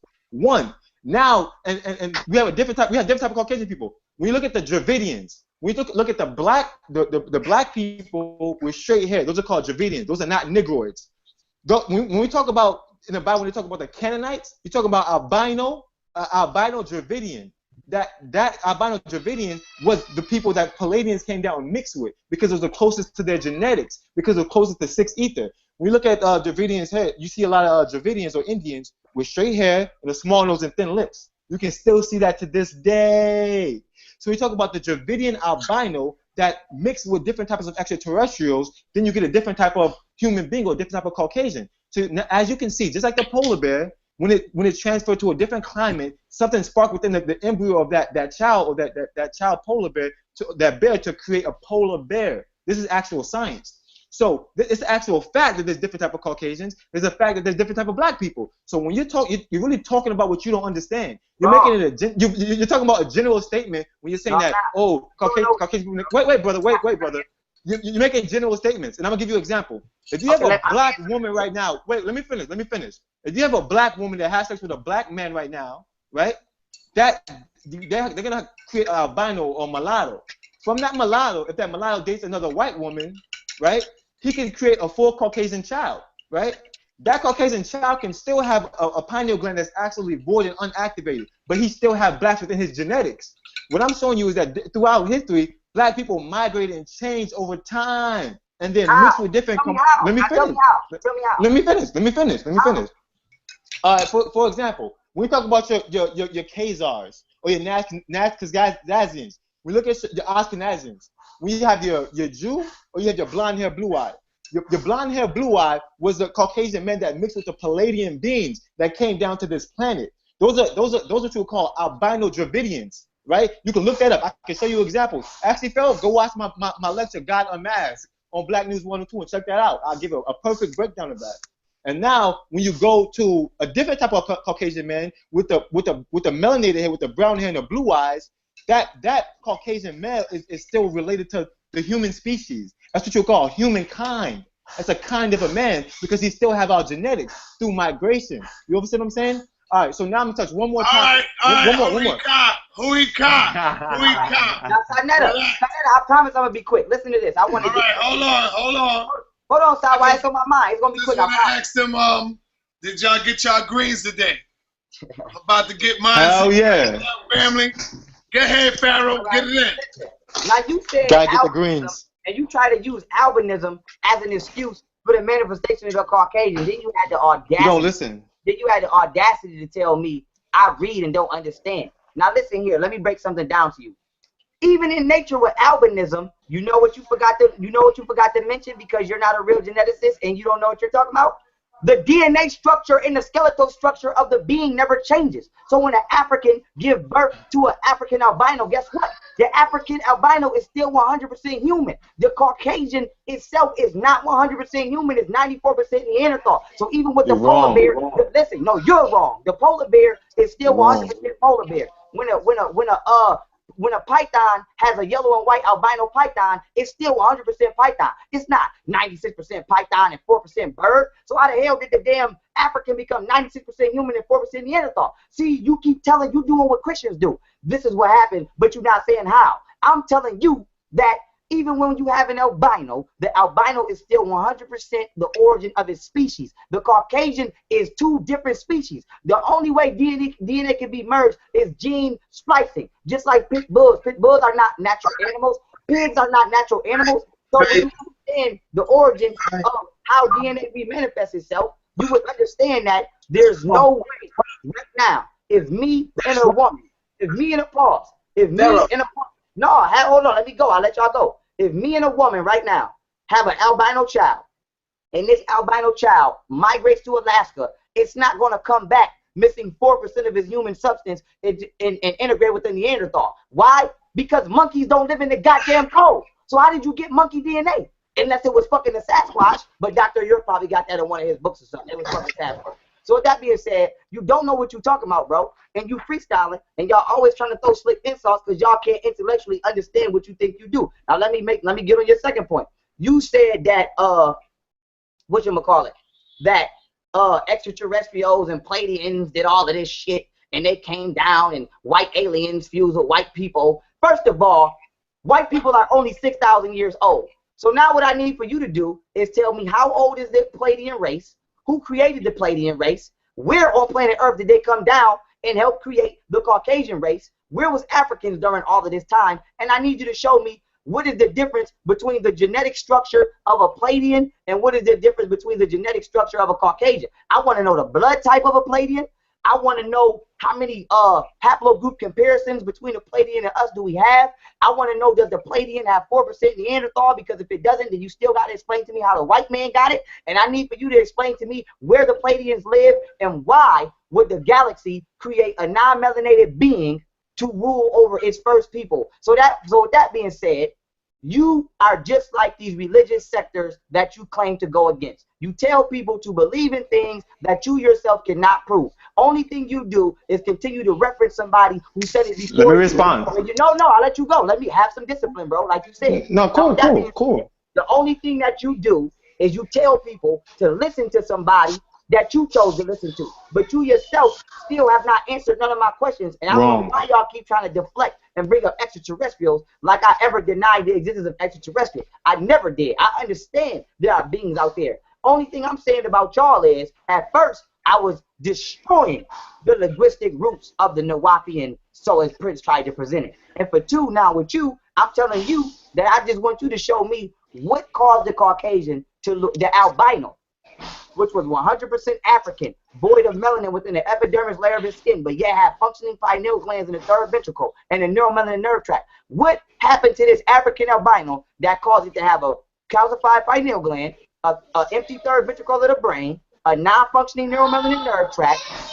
It lost neuro and uromelanin and only has pheomelanin, which is animal. Where did it get pheomelanin from? And how did it lose 4% of its own DNA structure to even become combined with a Neanderthal? And if this is possible, can an African today have sex with a Neanderthal or a primitive animal and be able to get it impregnated? Because if not, then it has to be done through hybrid text, aka genetic engineering. So I need for you to show me step by step how this happened. Stop telling me that they went to the cold. Show me, because if this was true and climate controlled people's pigmentation, everybody on the planet Earth would change like chameleons, and there would be no such thing as different skin color people in different parts of the planet Earth, because depending upon the temperature, we will all be the same color within whatever same place we live. So you're still not making no sense, bro. So all I want you to do is show me the facts. Now after this, I don't have nothing. Answer a question. All right, yo. Can I respond? Hold on, I gotta take my children to the 52 boxing gym right quick. Go ahead, Prince. I gotta go, so I want Prince to go ahead. I want everybody to close out. Keep it short. Let's go. Okay. All right, well, you know what I'm saying? Well, he messed, your boy, he messed up multiple times. He said there was only 2 types of Caucasians. That is false. There was originally 3 types of Caucasians. You had the Celtics, the Celtics, and the Danes. Blonde hair, blue eyes, brown hair, brown eyes, and green hair, green eyes. And when these 3 tribes mixed together, they were known as the 3 kings, and they became known as the 6 kings. Now, they became known as the 6 kings. If you translate the word, the number 6 in the Roman numerals, that becomes a VI, which is the Vikings, which is found in Scandinavia and also in the Netherlands, which is all in the same region as the Caucasus Mountains. That's where the Nation of Islam got that doctrine from. So you're false with that. We're not saying that our skin changed color with the temperature. That's not the argument. I'm not saying that. I'm not saying that happened. I'm saying that the Caucasian race, nothing in the universe grabs from one source of anything. Everything in the universe is in pairs. Even the aspect of a plant, even a plant has both male and female parts to go into the practice of pollination.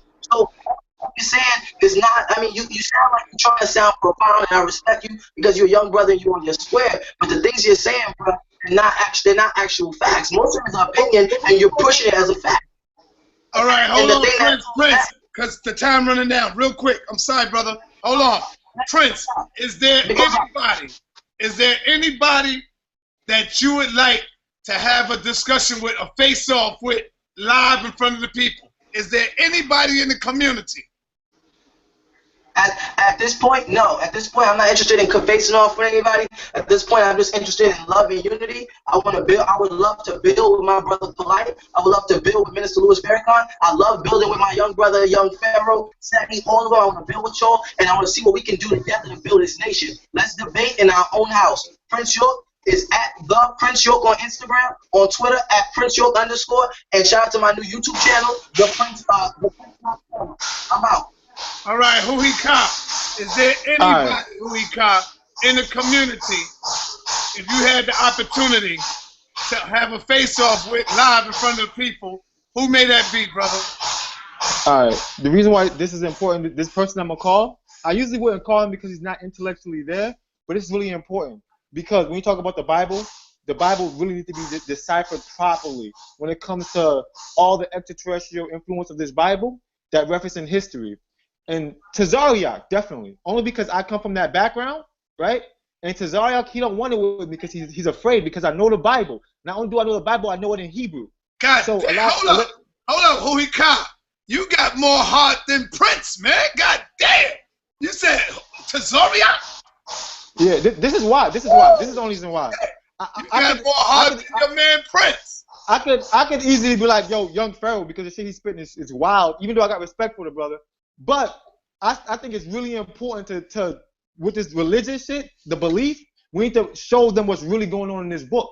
Show them the extraterrestrial influence in this book. It's all over the place. Right? Kaa, listen to me.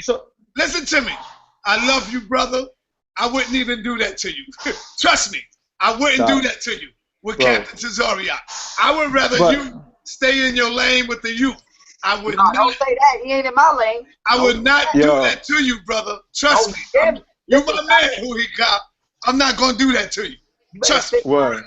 Yo, Saab. One thing, Saab. It's really important for you to notice. When you talk about religious fanatics, Tazariak, he's a religious fanatic. I got love for the brother. Don't get it twisted. I got love for the brother. He's a religious fanatic. When it comes to science, right, in his history, they don't debate with science and history. But when it comes to the Bible, I'll go into his mythology. I'll give him the upper hand. I'll go into his mythology, and I'll pull him out of his mythology and show him reality. You understand what I'm saying? And before I go, because I know I'm about to be out, y'all, I got a lecture in Detroit on the 10th. Definitely come through, show love. I got a lecture that's what I'm talking about. My young brothers is out doing work while you Negroes talking shit. These brothers is going all over the world, going all over the cities, doing their work. My brother Pharaoh, I'm coming to you. If it was anybody, Pharaoh, that you would like to have a face-off with, who may that be and why? I've already stated mine. I'll say it again.